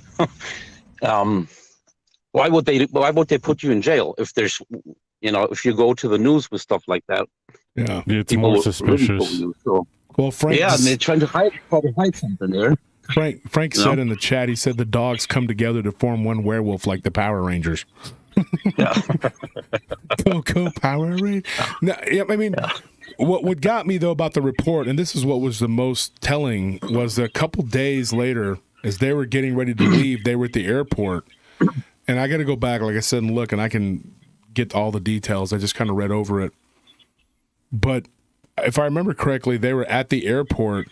And they read, like in a newspaper, there was like a newspaper there, and they read it. And it said, basically, that a woman had been killed by a pack of dogs in that same place where they were at. Yeah, it's kind of weird. So I thought that was odd. Yeah, it is. So they wanted them to say that it was a pack of dogs, but they were pretty adamant that it was a 7-foot-tall werewolf. What's interesting, too, is they said that the werewolf was not... it was like yours. It wasn't like overly large. They said it was a tall, skinny, kind of gangly looking thing, but it had a huge head. Yeah. But did yours have a big head? Was it like the head was overly? No. No, it looked just like a man. Like the proportions were just totally normal. Straight legs, which I mentioned, which is weird. A lot of people haven't heard of that. It had straight legs, and all I could say is the snout, the ears, and all that fuzzy pelt it had, and how smoothly it ran into the bushes after I noticed it, and after it looked at me, it looked very mad, like I've surprised it, and which I did by smoking my cigarette up there, and that's. Not like the typical dogman you hear like from the U.S. with who are like 8, 9, 10 feet tall, and like those what do you call gugwe kind of dogman. Yeah, no, not like that at all. And I had a lady back then, I've told you, when I went to all those groups, she said maybe it was a shamanistic being, because in Norway, maybe from the Norse shamans, from the Vikings. Mm-hmm. And I was supposed to put out tobacco next time and apples by the cabin. Yeah. And I told her, no, I'm not gonna feed anything I don't know, which is probably gonna kill me, So. Yeah, I'll feed it something, all right. It ain't gonna be that. Yeah, feed it you. That's gonna happen. I'm gonna feed it something else. I'm Well, not what's gonna feed crazy anything. though, and like these people are like, we're a no-kill organization. Well, somebody made a comment about werewolves. Like, what if you shoot it and then it turns into a man and it's just a naked guy? And then the police come and they're like, you just shot a naked man. But I promise you, he was a werewolf just 10 minutes ago. And then before you came, he was changing back. And they're like, yeah, okay, save it for the judge. I mean, so in that sense, I'm a no-kill person. But if something's chasing me around, I mean, first of all, I'm not going to hide in a cabin like Phil with an axe. I would actually go out there and fight it with my shirt off. Of course. And when I kill it, I would take selfies. I'd be like, click, click, holding it, like holding and. Well, that's just what any normal human would do. What normal Phil does, man, like yeah, a real really, man. yeah, exactly. But what Phil does is perfectly acceptable. Not for, Phil the Untermensch who doesn't go. No, I've I was seen just sitting there children smoking a and- cigarette. You should have Well, trained. what I did do in 2018, since I can't bring a gun up there. Well, I could if I get like a hunting permit to take a gun up there, but I don't. But you have to hunt when you go up there. Then you can't say I'm just going to take a gun and it's You different than in the shoot at a States. tree and say I missed. I don't know. I suck at Exactly. hunting. Yeah. What I did do, I went to a hardware store in town before I went up to the cabin, and I bought a big propane tank. The ones you put in a barbecue grill. Yeah. And I got a like a how do you say, a burner, with a my English is bad. I know what you're talking about. Yeah. You know what I mean? Yeah. Like with a nozzle thing, like a little flamethrower type of deal. Yeah. I took that and put it in the cabin in case something happens at night. So I get So it comes inside, and then you shoot it. You spray fire on it, Well, I and then can't. it goes and it gets all over the cabin and burns it down. Now, that when would I be did my my best skit defense. about your story, isn't that what happened in the skit? Like the cabin burned down or something? I don't remember if I made it happen in my school. Nah, I don't recall it. I don't remember. I just remember like you were picking chocolate from the chocolate trees. Exactly. Yeah. Well, fire will be my best defense up there, I would say. Knowing that Well, it'll also be your best enemy too, I believe. Yeah, in the cabin. Yeah. Oh yeah, you're in a cabin in the woods. I mean, and that's kind of funny because there's a show actually that one of my listeners sent me a disc and they said watch this, and so I was okay, and so I sat down and I watched Cabin in the Woods, and I was like, my wife's like, you're gonna love this. Oh, it's a really good movie. And it is. It was pretty good. I'm sad that I didn't watch it sooner. It's really crazy. But like, if I were you, and I'm not joking about this, all joking aside, I probably would have tried at some point to make a break for my vehicle, just because I don't think I could sit there being tormented by some creature out there. Yeah, it was torment. You felt like a lamb in a cage waiting to be butchered. Because you couldn't do anything. You sit there, and you try to rationalize, and not being open to the paranormal at that point. I thought I was going crazy, and then you hear those voices outside and those noises and the screams and the howls and stuff, and I sat there frozen, basically, with no means to make any calls or whatever, and the car was right by the front door, Yeah. but I wasn't brave enough, just because I didn't know what is it, If it was a bear, that's a different story. But a creature you can't point out, I don't know. Maybe there's more than one. Yeah. You never know. That's what I would have thought too. Like there might be Who a pack, knows? there might be more than one. Animals are smart. One could be like making noise, and the other one is just waiting in the bushes for you. What do I don't you know. think, knowing now all that you know and everything you've learned and studied, you've gone on this deep dive, and we've messaged back and forth over the years. What do you think it was now? Well, I accepted the term dog. Well, not, like Wolfman. That's what I like to use most. Because Dogman has like a Native American kind of. It sounds like a golden retriever running around, so I understand what Well, you're talking no, about. it sounds Dogman sounds very shamanistic to me, like something Native Americans would use or do use, for that type of being. And in Germany, we would just say werewolf because that's all it means. It means man wolf. In the funny thing is in the German folklore, the werewolf wasn't a man really turning into a beast. Most of the times, it was just a creature like that. Somebody That's in the the funny chat thing. said Frank Manali again. He says that I don't understand. I'm sure they know they can knock down a wall, but they don't. But they do. They really do. I was doing security years ago off of 360. Actually, it's by the country club now. The country club out there, the Barton Creek Country Club. It's all grown up out there, and we've done security out there. We've done security at that country club. But they were building the estates around it way back in the mid-'90s, and I went out there to work. I'm going to tell you what I saw, okay? Mm-hmm. I did not see a dog man out there. I didn't see a werewolf. I didn't see anything like that. I didn't see any tracks or anything like that. But when I was told to go and watch a set of buildings that were being built, they said that they had been vandalized by what they deemed eco-terrorists.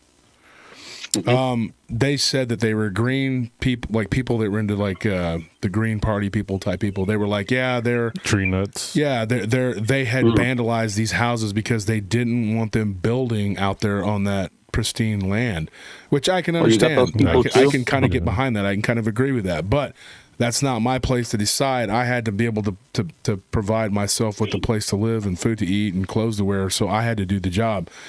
I went out there and I worked, and it was a part-time job at that time, but I needed all the help I could get.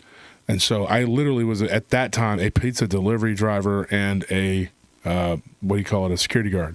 So I had a good job working security. I recall that. Huh? Yeah, I'm sorry. I remember you saying that you told that once on a live stream. Yeah, That story, I had to go work out there, and I remember like one of the houses where they had vandalized didn't look normal to me. It looked like somebody had got a running start and ran through the wall. And there were like giant, like what to me looked like claw marks all over the walls.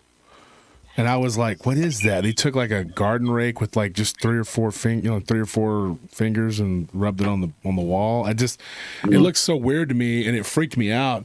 And then they pooped all over the corners of the house and stuff. And I was like, oh wow! I thought, this is weird. This doesn't look like a human did this. And like, it really did not look like a human did this. Well, I do that every Tuesday. What do you mean? Oh my God!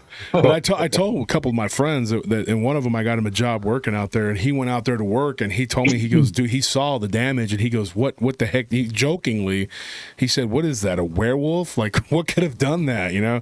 I don't tell this on the show like, oh, it was a werewolf, and that I went out and saw the aftermath of what it did. But yeah, it looked so weird to me. And looking back on it and knowing what I know now, I'm like, yeah, maybe it was.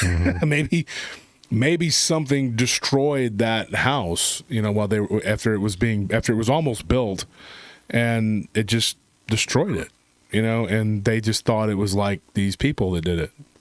I was going to say, though, like maybe, because we've already, established that these creatures are extremely intelligent, have beyond a normal animal's level of intelligence. Definitely. Maybe they recognize that if they do a bunch of damage to structures like that, it doesn't look correctly or doesn't look nice. Like, if like they're busting through walls and stuff, it doesn't look like a... what's it called? A bear attacked this person or a dog attacked this person. Yeah. It might look like, like these monsters are coming and attacking, and that it's kind of obvious that it's a monster because what bear can do this? And it might be something like that. It's like that's why they're hiding their tracks, and like that's the only reason that they're not really attacking these domiciles, which really shouldn't be able to keep any of them out. I mean, if I can accidentally punch a hole through a wall, there's no way a dog man can't just charge through it like Kool-Aid Man. I mean, so I mean, I like I said, who knows really, but it could be something like that to where they recognize that they have to be careful because, you know, it's already hard enough to get any evidence on any of them. So I can see them being like, hey, like, ambush your prey, attack your prey. Don't try to do something to where it's obvious that we were here. I mean, if you're looking at it from terms of them being sort of animalistic. Well, I just mean like intelligent enough to use ambushes and stuff. Well, somebody said something about why don't they? Well, they have, because look at what happened to Joe. Well, yeah, I mean, I'm just saying, like, why don't they do it every Hernandez time? Ranch. Yeah. Joe, I mean, he had one go into a house and tear a wall up and get into a garage to try to get him. I think that was like a war, though. Like, I think that one was different. I think it was just that area, because where that house where he was doing the construction, that was not far. And you've been to the ranch. Yeah. Okay, so that was not far from their ranch. No, it wasn't. We've driven right by that. And we went, but you got to kind of go back up in there. But yeah, I mean, it was, yeah, I guess you could say it was part of a war, but I don't know. I don't know if it's a war, if it was so much a war as they just didn't want them on that land. And even then, it could have been something interdimensional. It could have been something that was able to move in and out of the fourth density with physicality that we don't understand. It could have been shapeshifters. I mean, who knows? Look at what happened to Juan over at Parmer Ln. I mean, you know, you got all these weird what ifs, you know, what it could be. Yeah, I mean, just throwing out theories. And like what happened with Joe, where he trapped it in the garage. It could have just been pissed that it got trapped in the garage. It was like, because it was stalking the outside of the house. Remember what he told us? He said it was coming around the outside of the house and that it saw him inside, and he thought, he's like, am I losing my mind? Did I just see that? Because remember, he made fun of Jerry and all them, saying that they were all like, oh, y'all are seeing, like how D used to make fun of us at the haunted house, not you, but like me and the guys, until it happened to him, until something was standing over him. But that's what happened to Joe. And then, you know, Joe's encounter, like, that would make anybody a believer because it tried to attack and kill him. I mean, you know, like, there's no going around saying that that's. So many people tried to break that down and say, "Oh, it wasn't going to kill him. It could have killed him if it wanted to." No, it was trying to. I'm convinced it was trying to. Exactly. Show me. You know, I mean, I'm sorry. Go ahead, Phil. Yeah. I said, like, how would you know? You know, I mean, how can I put this? You know, like, I listened to Martin Grove's encounter like 2 days ago on Martin's channel. Yeah. And he's been on this show, too. And just to think, you know, I tried to compare that to my encounter, and, you know, I was, like, looking back at it now, in a good place, let's say that, you know, even though I was terrified and, like, locked inside the cabin in the middle of nowhere, with nowhere to go, with that creature being outside. But I was inside, you know, for the peace of mind, I was inside a building, and people like Martin, among many others, I can't believe how it would be or feel to be like right in the middle of the forest somewhere, and a creature like that, you know, being like right at your foot, basically. So there's no way for you to go, even if you have a weapon of some sort. You know, it's like, it's easy to talk about that kind of stuff when you're not in that situation. I would do this and I would do that, you know, just like with the thing I would after that happened, I was like, why didn't I record the sounds, you know, for myself, you know? And well, that's what you can what if all day, you know? Exactly. What if a lot of people say, well, why didn't you get your phone out and make a video when you see something like that? First thought. You do that. That's fine. I'll let you tell it. You know, like taking like a video of wildlife, like say you go on a hike somewhere in the States where there's a lot of bears and stuff, and you see a bear somewhere. It's a natural being. Taking my phone out to try you know? Well, so that's one thing to do that, to like film a bear or like getting a salmon out of a stream. Yeah, maybe from a distance. I would never. From a distance, yeah. And it's a natural creature.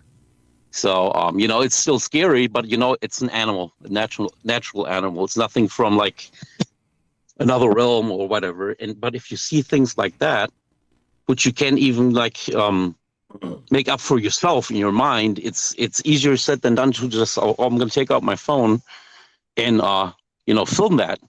You would have to be like emotionless, like a stone, basically, to be able to do that. Just okay, I'm just gonna record this now.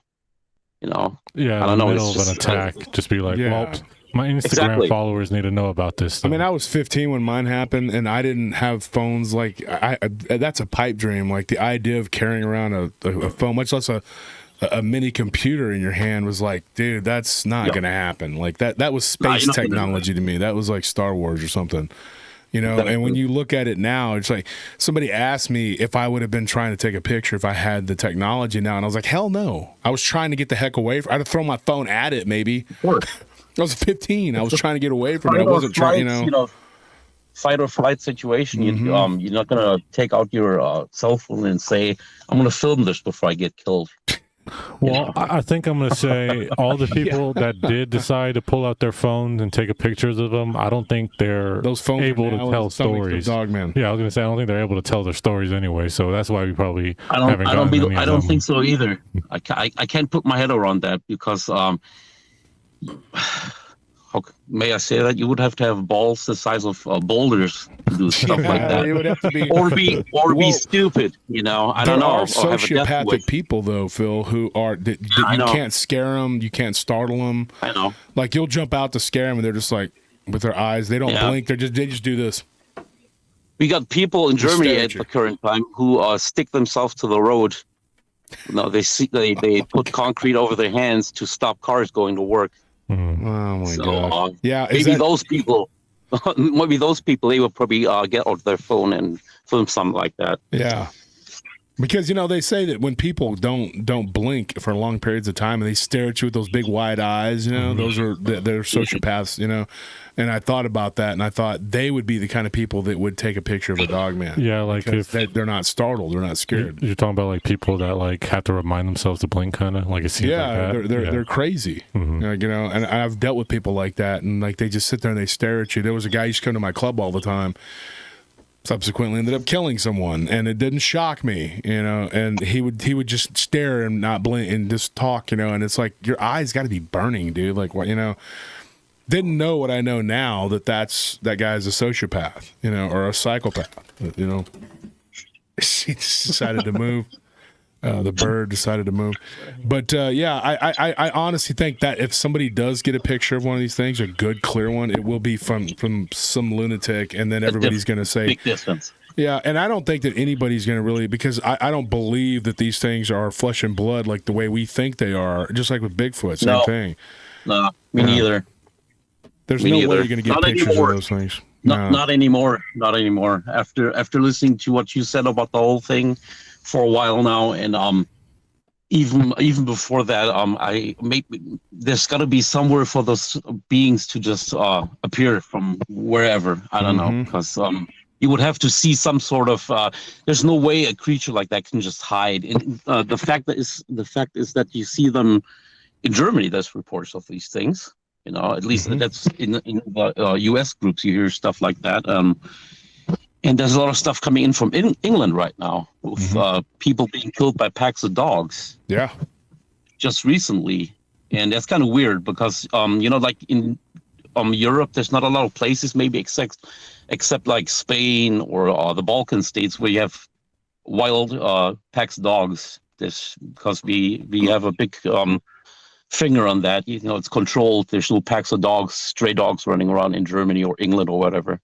So it's kind of weird for people to get killed by what they say was a pack of dogs, which there's nothing like that here. Why is that always the go-to? Like, I didn't know that was the big plague of the new world, is that it's just packs of dogs just running around attacking everybody. In England, it would be because they don't have any natural predators there anymore. In Germany, you have wolves. In my area, there's a lot of wolves.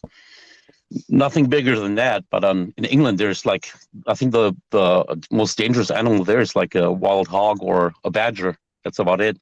Yeah, but it seems like they keep doing it with everything. It feels like I feel like every time you hear an attack, like anywhere, they're like immediately, oh, it was a pack of dogs that of Chihuahuas that just attacked them. It's like they'll try to make any excuse they can for it, of anything they can explain. It's either dogs or a bear. It feels maybe like. maybe they have to pair that with the coroner Yeah. reports they get. Yeah. You know what I mean? So They because have to maybe match the teeth somebody marks and who's stuff. Yeah. exactly, you can't say it was a bear in England, or whatever, or maybe I don't know, like a wild badger, a killer badger, a mutated badger. So, let me ask you a question, Phil. I don't think I've ever asked you this. You say you live near the Dutch border, right? Right next town is already in Holland. Okay. So what region do you live in? It's called Westmünsterland where I live. That's the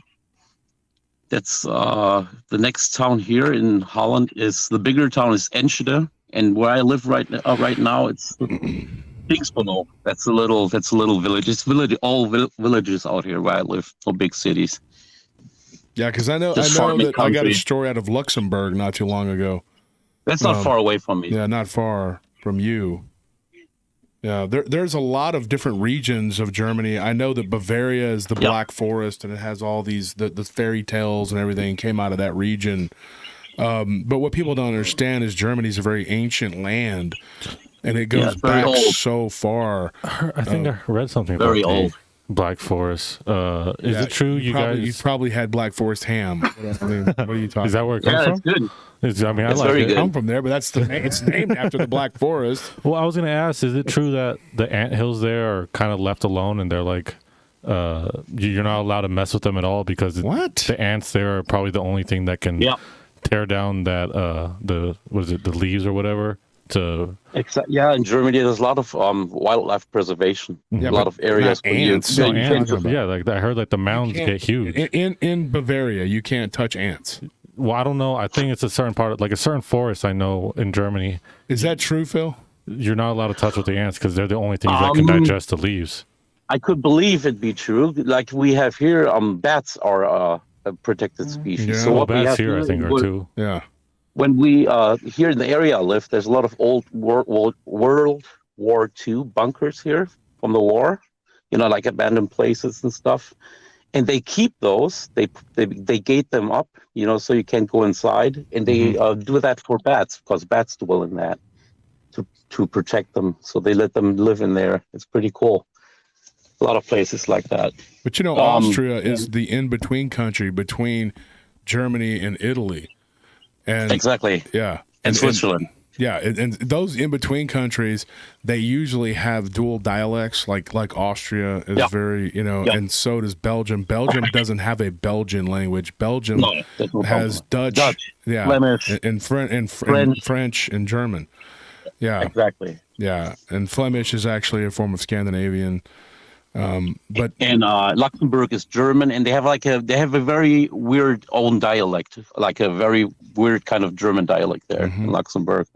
It's an ancient Teutonic country.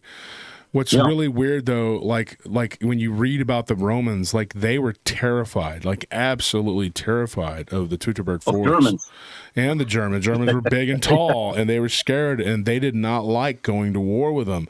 In Trier, which is really, Austria, they were kind of stymied, and then eventually they just kind of gave up. And of course, Marcus Aurelius was determined to take southern Germany and turn it into a province for Rome. But they never could fully complete the conquest because they were terrified. And there were stories that I read that the Romans believed that the Germans could shapeshift and that they could turn into werewolves. And of course, the Romans have stories. Romulus and Remus. They were basically suckled by she-wolves. Interesting thing about the last emperor of Rome was actually Germanic, and his name was Romulus. And that's very interesting. And he abdicated the throne, I believe, in I don't remember what year, 600, whatever. But it was over. That was the end of the Roman Empire. But the last emperor was actually a German. Very interesting that when you look at the history, like they said, by the time that the Roman Empire was on its last leg, that there were more German soldiers in the Roman Empire than there were Italians from the Italian peninsula. And the history of shape-shifting in those two countries, in particular, Italy and Germany, is very long-lived. Very big, yeah. There's a lot of shamanistic stories from the German tribes and stuff like you said. Mm-hmm. Yeah, it's interesting because in World War II, one of the last divisions was the Werwolven, and that was they were told to go and fight tanks with basically these grenades. I forgot what they're called. Panzerfaust, is that what they're called? Panzerfaust. Mm-hmm. Yeah. And they were told to go and fight and defend the fatherland, which was a lost cause at that point. And the forests were filled with like the remnants of SS units. But one of the units that fought to the end in the north was actually SS Viking. And Viking was actually made up like 80% of Scandinavian soldiers.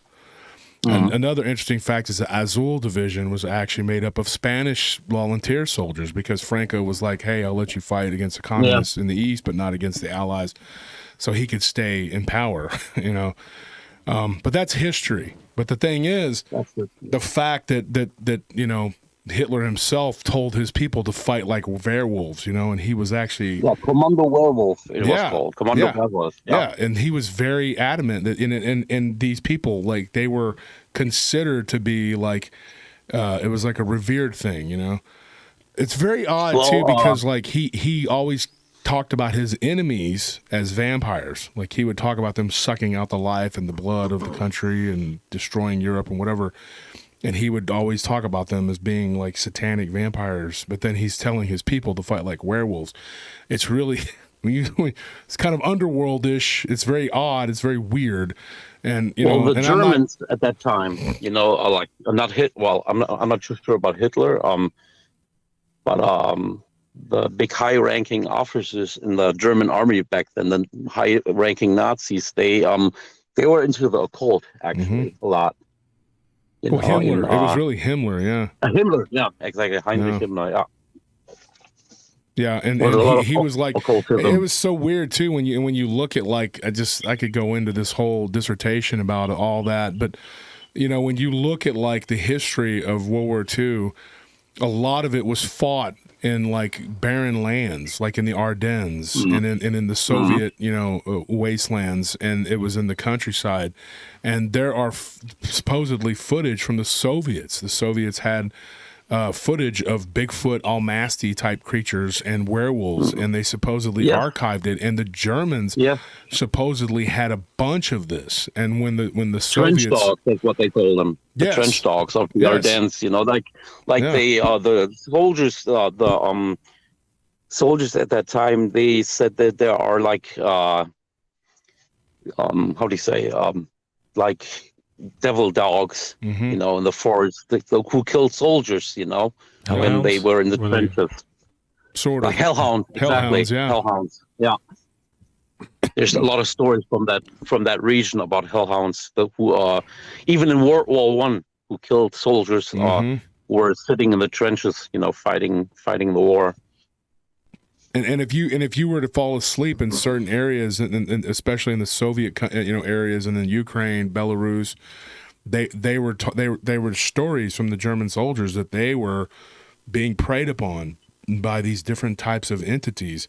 Yeah, I've heard that. Yeah. There was a lot of magic being used too on both sides. In particular, England had an entire unit of witches, like a coven of witches, and Aleister Crowley took a bunch of credit saying, yeah, I helped bring down the Nazis because I did cast spells and blah, blah, blah. And who knows what he did and said. He said a bunch of crap. But the Soviets, when they defeated the Germans in the East, they took all of the Axis files. And of course, it wasn't just Germany. There was Bulgaria, Hungary, all these different countries like Finland. They all fought for Germany, or with Germany, against the communists in the East. One of the things they did, though, is they took all those files and they filed them away. And so they never saw the light of day. But Stalin and the Soviets knew. They had proof, because shortly after that they began a program of trying to create soldiers using dogs and monkeys. And there's a lot of freaking information about that, and people can actually go and access a lot of that, because every year new files become available. And unlike the files here in America that's all redacted, a lot of the Soviet stuff is just there. I mean, you can look it up. There's a whole bunch of it, dude. I've read a bunch of crap from there. And people are like, oh, that's just bull crap. It's all just propaganda. Because I was talking to an academic idiot about it, and I sent him some of it, and he said, this is just a bunch of crap. This is just their theories and blah, blah, blah. I said, well, they're talking about it like it's true. Well, the Soviets and, and the Nazis did all kinds of crap, and they're full of crap and blah, blah, blah. He just kind of dismissed it. But I told him, I said, well, then if you don't believe it, return all that to me, because I did you a favor to make, copies of all that. And he never did. So obviously he wanted to keep it, and probably too lazy to go do the research his damn self. But, there is a lot of weird stuff, especially in Europe. And I believe that our, like the stories and legends from my hometown, there was a lot of Czech, a few German, but mostly Czech, and then a few Anglo-Saxon people mixed in with African and Mexican and some Native American. So that's what, if you broke it down in percentages, I would say overwhelmingly it's Czech. But they brought stories from the old country. So whenever people talk about Dogman, and I would talk about what I saw, they were automatically like, oh, that's a werewolf. But the black people called it the haint. And then the Mexican people, they called it the hombre lobo, or the cadejo. Cadejo being like what you said about the trench dogs, like what Tony was talking about, the hellhounds, the black dogs that were eating people and doing all this weird stuff. But anyway, Phil, I'm going to let you run, man. I appreciate you coming on the show and talking. And anytime. Yeah, tell the people where they can find you. Your group on Facebook. Yes, that's Dogman Werewolf Discussion. Yes. Dogman Werewolf Discussion. Go check them out. I'm an admin. If I don't like you, I want to prove you. So I'm just kidding. Phil has the final say. It's his circus, his monkeys. You can approve them. I'm just that's there. I'm in the background. I'm lurking around, waiting to I'm waiting to what do you call it? Meme people. But all right, Phil, I'll see you, man. I'm gonna let you run, dude, so I can finish the show. Yeah, and you all, it's 6:30 now over here in the morning. Wow. So I wish everybody a good night in the States and wherever you are, and to you both too, Mushu and Wolf. Mm-hmm. And thank you for having me on. Thank you for coming. You sound kind of like Wim Hof. You ever heard of Wim Hof? All the love, all the power. Breathe in, breathe out. Breathe in, breathe out. Hopefully the werewolf is out, not in. Okay. All right. I'll see you, Phil. Bye-bye. All right. So that was Phil Stern, old friend, going back to 2016. I told his story on Dogman Encounters. Good guy. A lot of weird stuff, and I'm telling you, dude, in the old countries, dude. These places... America is not the only place that has a lot of crazy stories. A lot of interesting stuff happened in World War I and World War II. And, if it's even in Vietnam, the Vietnam War, Tony, you're Vietnamese. And, we've talked about this. You had relatives that were in Vietnam, and they talked about weird things that happened.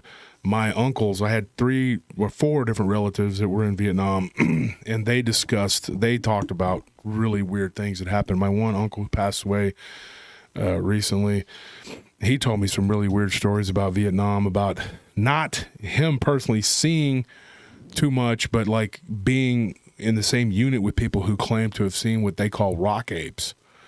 These boulder throwing, ape-looking creatures that lived in caves. And then these tunnel creatures, these creatures that would pop up out of these tunnels. I don't think that the Viet Cong were actually aware of them, at the time. And they would find some of the Viet Cong in their tunnels completely, One story he told me was really weird, and it was from a friend of his that was in a similar unit. And I believe he was the 1-9 in the Marines, which is what they call the Walking Dead. I think that's what he was telling me. But he was in a very famous Marine Corps unit. My uncle was in the Marines, and he said that they had dug out this tunnel to try to get these Viet Cong out. And it sounds so fantastical, but dude, you really don't know what's real. You know what I mean? All he knows is this was what was told to him by a tunnel rat. And that's what they called some of the guys that would go out and dig out the Viet Cong. and that they were all dead. Like they had been chewed on and just destroyed. And they weren't shot. There was no bullets. There was no nothing that blew them apart, nothing like that. And they contributed it to this creature that lived in the ground. And I don't know the word in Vietnamese, but they had the Viet Cong had a word for that creature, which was like underground dweller, basically. And if they dug too deep, they would clip the top of their domain, and then they would pop up and they would flip out on them. These creatures looked like a very skinny ape-like creature, but very much not an ape like we would think of as an ape.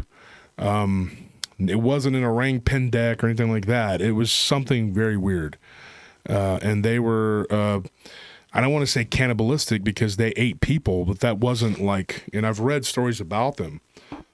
And they have them in like other places too, in Southeast Asia, like in Cambodia, the Khmer Rouge, for example. They were telling stories of this one guy who was taken prisoner. He was an Australian, and he got his caravan. They were trying to take medicine, and he was working for the UN, and they got hijacked. And the Khmer Rouge basically, they put him in a jail cell, and they kept him there as a bargaining chip. Well, luckily for him, he was only there for about a week or two, which is nothing. Some people have been kept that's forever. really lucky. Khmer Rouge is a communist movement that continues to fight to this day. People don't realize. They think it's over. It's not. They literally killed like a third of the population of that country at one time. And so the Khmer Rouge, at a certain time at night, they locked everything up, and they all ran and hid in this one. They all kind of got together in this one little building, and they left the prisoners in these little individual bamboo cages. And this guy, who was from Australia, now I talked to this guy's actually talked to his nephew, who said that his uncle told the story. He's like 80 years old now, but he's still alive. And he said that these creatures were coming out of the woods, and that they were sniffing and jumping up at the cages trying to get to them. And he said that you had to like lift your feet up, dude, to keep them from grabbing a hold of your foot, because they would chew your foot off. And he said that they had weird looking ape-like creatures, but with a weird sort of snout and like tusks. Nothing like an actual gorilla or ape that you have ever seen ever.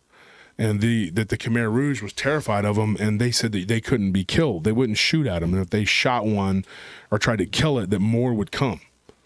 And then they would just be overrun with it. And so he got to know these people. Of course, he spoke Cambodian, he spoke their language, and was able to communicate with them. And they actually liked him because he could speak their language, and he was a doctor.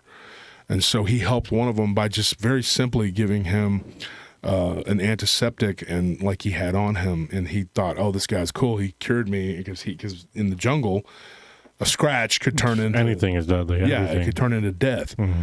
And so he actually, and they were nice to him, whereas he saw them just practically beat other prisoners to death. But these creatures, they had a name. I forgot what the name was. The guy told me, but it was a story somebody typed out to me. It's pretty long, but they sent it to me through Messenger, and I was reading it, and I was like, oh, that's pretty crazy. Whether it's true or not, I have no idea. I don't know. I just know that a lot of these stories come out of different countries, and wartime in particular seems to bring out these stories of vampires and ghouls and dogman, werewolves, whatever you want to call them. Stories of bear people and types of Bigfoot and whatever. Because you figure if war is going on, and especially with artillery, it's hammering an area. Well, I was going to say, like, that's probably one of the first times that they've had a dig in the ground like they did, where they got so entrenched, where they would have, like, miles and miles of tunnels. Mm-hmm. So then, yeah, I'm sure they've finally ran into these things, even though normally they probably would never even interact. And, you're thinking about just massive amounts of people moving across land. You're talking about, like you said, artillery. You're also talking about just people, dying on top. So then you just have corpses laying around everywhere. Some sort of carrion eating species that's going to be up there chewing them down. What's crazy too, if you look at like all these reports you get of these wartime, like when we were doing the dive and we were going to do and we started off calling it cryptids, but it's not really cryptids. They're like water and humanoids. And remember we talked about this, Tony, we were going to change it. And the person we were going to do the show with, of course, flaked out because that's what he does. And so we were like, well, we could still do the show. And me and Tony and Anthony were talking about it, and Nelly. And we were like, how are we going to present this? One of the stories we got was a story of a Japanese, this guy, it was his dad. It happened to his dad. Now, this guy was willing to come on. I don't know if he still is. It's been so long. Then we wasted our time dealing with this other person. But he was going to come on and talk about his dad's encounter when he was shot down. The Australians had shot him down, and he ended up in the ocean. Or they didn't shoot him down. They destroyed his transport that he was on. And he saw, like, many of his comrades, like, being killed by sharks. But then one night, these creatures appeared, and I don't want to give it all away, but anyway, they looked like merfolk, let's put it that way. And they chased the sharks away. But they were more ravenous and more destructive than the sharks. The sharks were kind of going around picking their spots. These things just showed up and grabbed like 30, 40 sailors and were gone. And they did it all at one time, just like really quick. And he said they looked like demons with fins, but they were humanoidal. And they had legs. They didn't have like how the mermaid has like the fish tail, whatever, and it's like some kind of bumblebee. Is it what is it? What is that? The mermaid on the tuna? Chicken of the sea. Chicken of the sea. I was gonna say the other one. It's like, hey, it's like Hannah, whatever her name was. What's her name? She did the show Splash. Didn't look like her. Didn't look like the Little Mermaid. It looked like some kind of demon-looking creature, a demonic water entity with legs, but they had very fin-like legs, and where the feet were, they kind of turned into like these like flipper-looking things, where they could probably walk on land, but they wouldn't be very good. So, like, if we put on those flippers in the pool, it'd be like how you would walk around. Yeah, I mean, you'd be flopping around.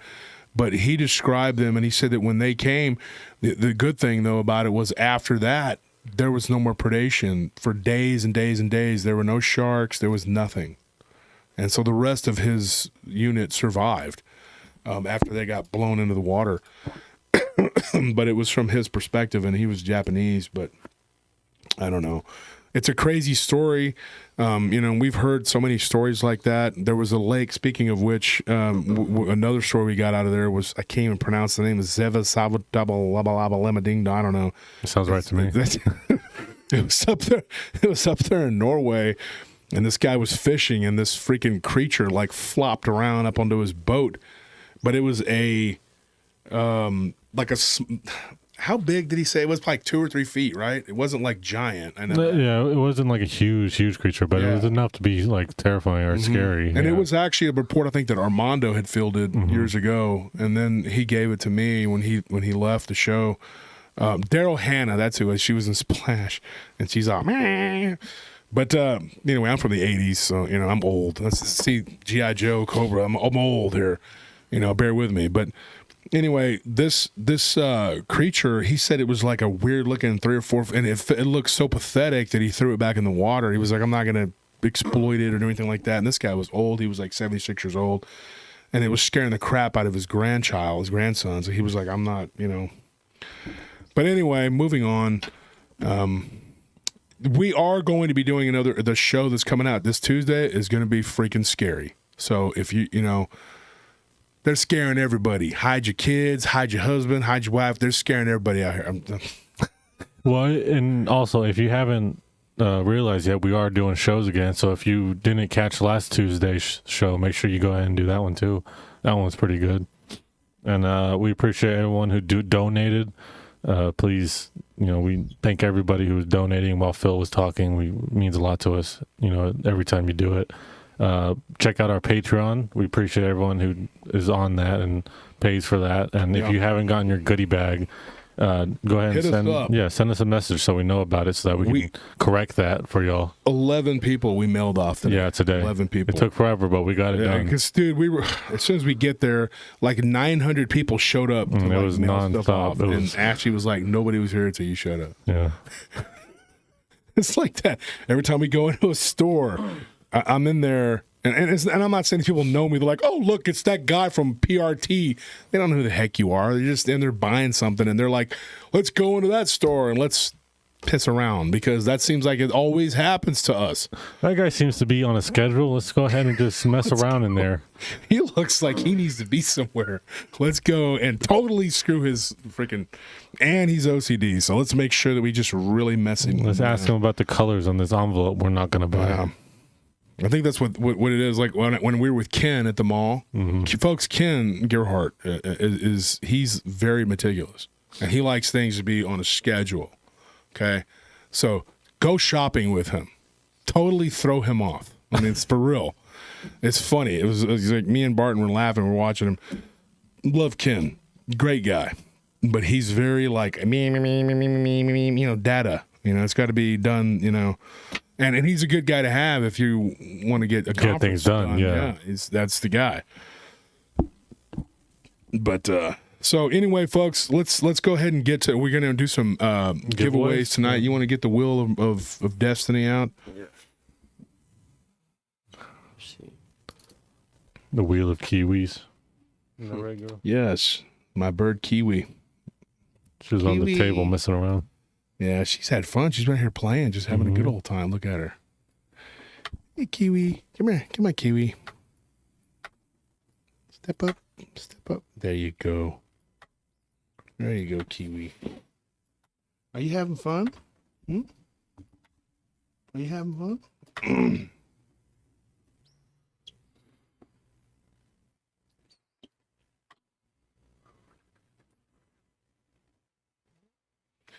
Yeah, so this is my bird Kiwi, and no,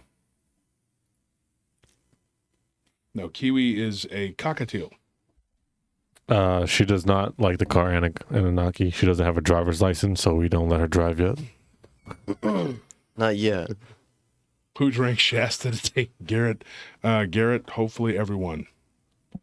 It has electrolytes. It has a. Well, I was going to say, I mean, hopefully everyone in the PRT. I mean, if they're not waking up drinking Shasta, I don't know how they're starting their day. It has electrolytes. As the plants crave. Ooh, plants crave. We need to start spraying all of our plants with shit. Look, she just did an about face so she could see the. There you go. You want to sing Rockin' Robin? You like it when I sing Rockin' Robin? I would sing it. Really, I would, but my voice is shot, man. She likes it when I sing Rockin' Robin to her. She likes music. Fly everywhere, aren't you? Well, she's getting bold now. Just playing with the. You got the cord? Huh? You like playing with my wife's hairbreads too, don't you? Yeah. You want to get up on my hand? There you go. There you go, sweet girl. That's a pretty girl. Yes, it is.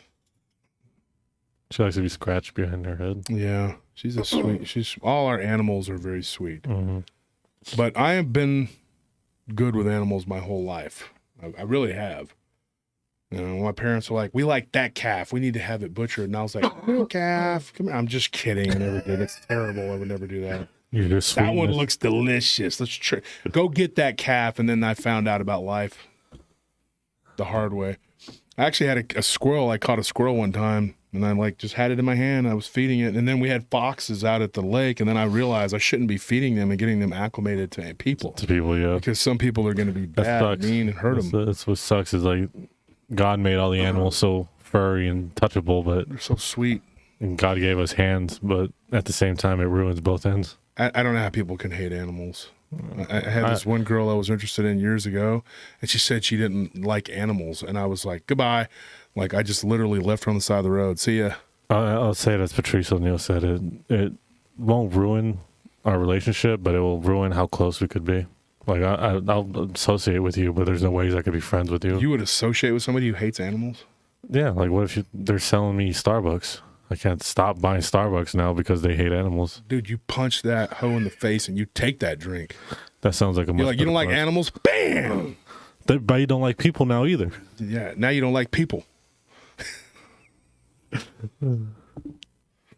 I would not hit someone in the face because they didn't make my latte correctly. I don't drink latte. Hey, so. make sure you guys comment if you guys haven't won, so Anthony can go ahead. Everybody let me know if you haven't won. Hit me up. Tell me you haven't won. Yeah, so Anthony can get it set up. Chat, so they're not going to win. You want to leave the chat like little biznatches? Go ahead. You got some down coming off. She's been cleaning all day. Yeah, she's been pruning. She prunes me too. She's like, God, you got some hair back here. I need to yank that. I'll just clean that up for you. I'll just buff out those scratches. Anthony has not won. I thought I hear that Dylan won. Oh no, you know what? He hasn't won yet. Dear Day. But, yeah. We mailed yours off today, Dear Day. Yeah. Dear Day, mailed yours off today, Dear Day. Let's say, all right, so DRC says I haven't won. Taylor says I haven't won. Taylor says he hasn't won. Now, I did catch somebody who claimed that they hadn't won. You know what? Frank McNally, he made some great comments. Yeah, Frank made some good comments. I don't know. Frank, have you ever won? No, he says he hasn't. Frank, put Frank on there. Frank. Every day I win, Garrett. Every day I win. Phoenicia, Every day I'm hustling. Right. Every day I'm hustling. I'm not sure how to say your name. Hustling. Frotion, whatever. PH R O Y. Wanna be a baller? Call up. Susie Jago. That she's never won. Jago or Jago? Jago, I don't know. Kiwi. Dick Richards hasn't won. Dick Richards. Dick's been around forever. Dick's been around You've for a never long time. won anything from us? We've never sent anything to you, Dick? I felt like I don't believe that. I think I've sent something to you, I Dick. think Come on. the King of Wiccamundo's been on like the last 2 wheels or something, and it still hasn't won. We'll put him on there again. We'll give him one more chance, and then we'll try to give someone else another shot next week. Well, you didn't give someone a chance because they had won before and they threw an absolute fit. Did I read that to you? Are you talking about the person that called you saying this, or? No, that was somebody else. I got attacked by about half a dozen people after last week's show. I honestly have my own theories behind that because I think evil doesn't like to be confronted. They said something about me? Mm-hmm. Oh, jeez. I like this guy's name. He says you haven't won.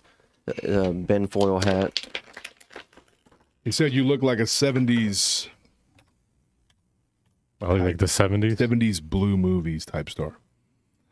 It says, you haven't read it? I haven't read it. Master Dom I Howie. have it right here. Inside him. I put it in that one group that we're in. No. It was like a complete tirade, dude. All right, so we got 2 more people that we can add to the wheel. Oh, wow. This is a whole He message. typed up a whole book. And I forgive the guy. I mean, he was a supporter and a Patreon, I mean, whatever, but then he just flipped because he didn't win and was like, oh, you're not going to pick me? Well, screw you. I'm going to burn everything I've ever bought from you. Or Cadillac 77 hasn't won. You got 2 more people? 1 now, I think. Okay. Yeah, just 1 more person, and then the wheel should be full. Phoenician says last week was intense. Yes, it was. It was a little unconventional, but we powered through it. Kiwi, what are you doing? Maynard W have never won. Okay, I didn't add you. I thought I did. All right, so Maynard. Compliment? He's complimenting me? Thank you. I didn't know I could do those type of movies. Exactly. Maynard He was W. and then if you finish that, there's more.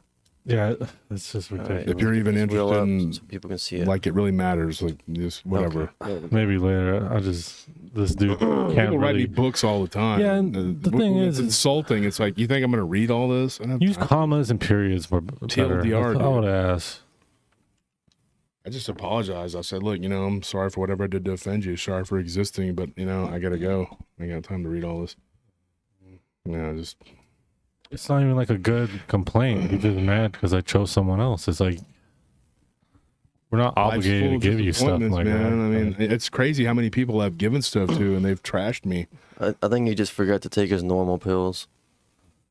I can think of 3 people off the top of my head that I've gone on my way. One guy from Canada, I gave him and his son a bunch of stuff, and then he just trashed me completely and was going around in other groups talking trash, calling me a goof. He's a goof. He called me a lot of things, but I'm not a goof. I mean, I'm really not a goof, dude. To be fair, we give to those who are happy to receive. So Yeah. I mean, that's why you weren't chosen. So He's a goof. Like, I've never had anyone describe me in that way. I've heard butthole and all kinds of variations of that word, MF or whatever, but not goof. Hang on, let me. Crap. Never mind. All right, so are we ready to spin? Yeah, let's do it. All right.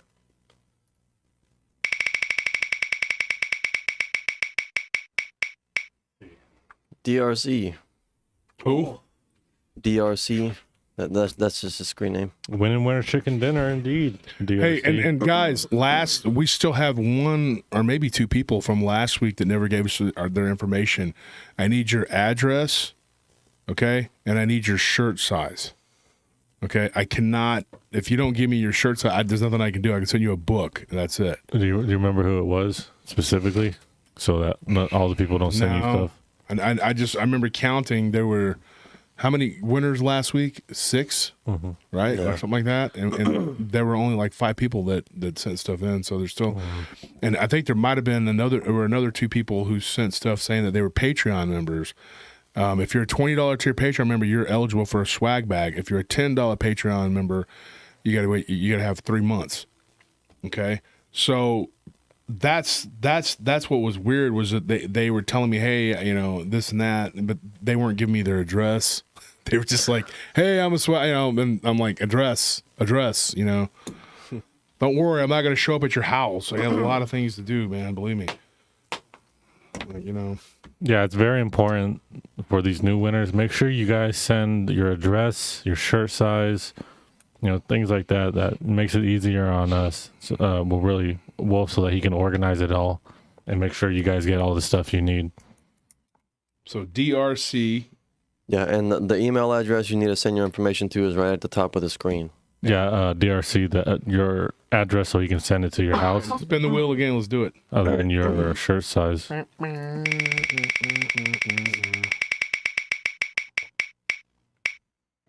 Ben Foyle hat. Ben Foyle Oh. hat.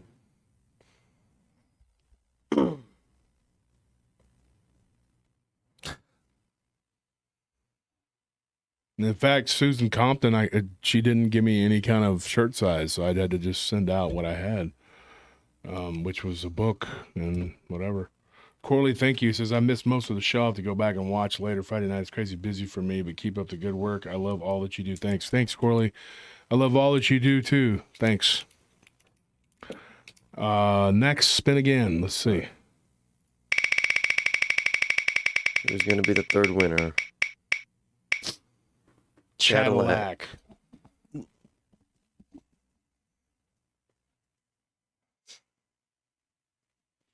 Okay, and now I'm going to just go ahead and pick what's his face? What's the guy? Frank. Yeah. Frank, you had a lot of good stuff to say. And I answered a lot of questions from him. Frank McNally, folks, right? Mm-hmm. Who else we got?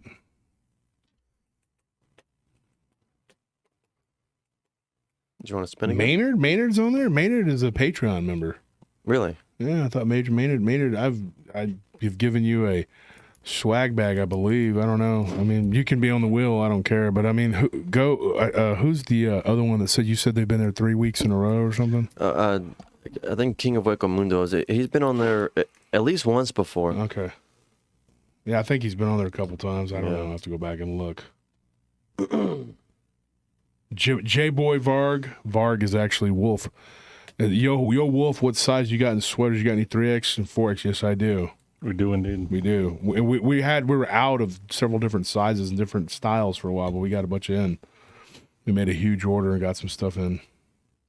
Now, remember, if you go to the conference, there's going to be a ton of different stuff, okay? Because we're going to just stock up on supplies. And no, we have not pinned down a conference place yet. I'm going to get with my esteemed colleagues tomorrow and try to figure it out. King of Hecamundo? Mm-hmm. Yeah.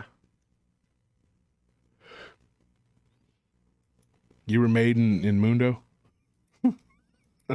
That's like Port Puerto. Brandon Rothschild, there's nothing para. It's just normal to have weird stuff happen these days. Nah, probably. Thanks again, fellas. Looking forward to my hoodie. Yes, Rogue, we actually sent yours off today. So there you go. And Magua will show you the way. What movie is that from? If anybody can answer that, they win a hoodie. Tell me what movie that's from. We got, here, count. You got 10 seconds. Do it. 1, 2, 3, 4. And Magua will show you the 6, way. 7, 8. Corley. Corley got it. Corley got it. Corley, I think I've sent Just to you in the nick of before. time. So, Corley, go ahead. Last of the Mohicans, Dick Richards. You and Corley both have gotten something from me before, but I don't think you have any of the new styles of hoodies. So, send me your information, both you guys, and I'll send both of you guys a hoodie. So, from everybody here at Paranormal Roundtable, I'm sorry my voice is going out. Hopefully next week it'll be better. Me, Tony. Anthony. You want to pin the camera over so you can say goodbye? Yeah. Or not? I don't care. If you don't, I don't give a crap. The bird, more importantly. Kiwi. You got to say bye to her. Magua. Yeah, Magua. Not Gremlins. Magua. Very no, not that one. Very much responsibility or whatever it is they say. No, it's Magua. Is Magua was the bad guy. The last Mohicans. He was a Euron. You know. He was one of the bad guys. So anyway, DRC, Ben Full Hat, Cadillac 77, Frank McNally, King of Hecamundo. Get in touch with me, and I'll send out your stuff. Peace. You want to say goodbye, Kiwi? Where's Kiwi at? Hang on, let me get the wheel off of here so they can see her. There we go. Say goodbye. Well, you're not cooperating at all. I'm going to trade you in for a ferret. Oh, we have those. Never mind. How about rabbits? Oh, we have those. Pig? Gerbils. Oh. We're gonna trade you in. I wouldn't do that to her. She's too sweet. All right, guys. Thank you. I'll see ya Tuesday. Be there. Crazy Dogman story. Crazy stuff. All right. Goodbye.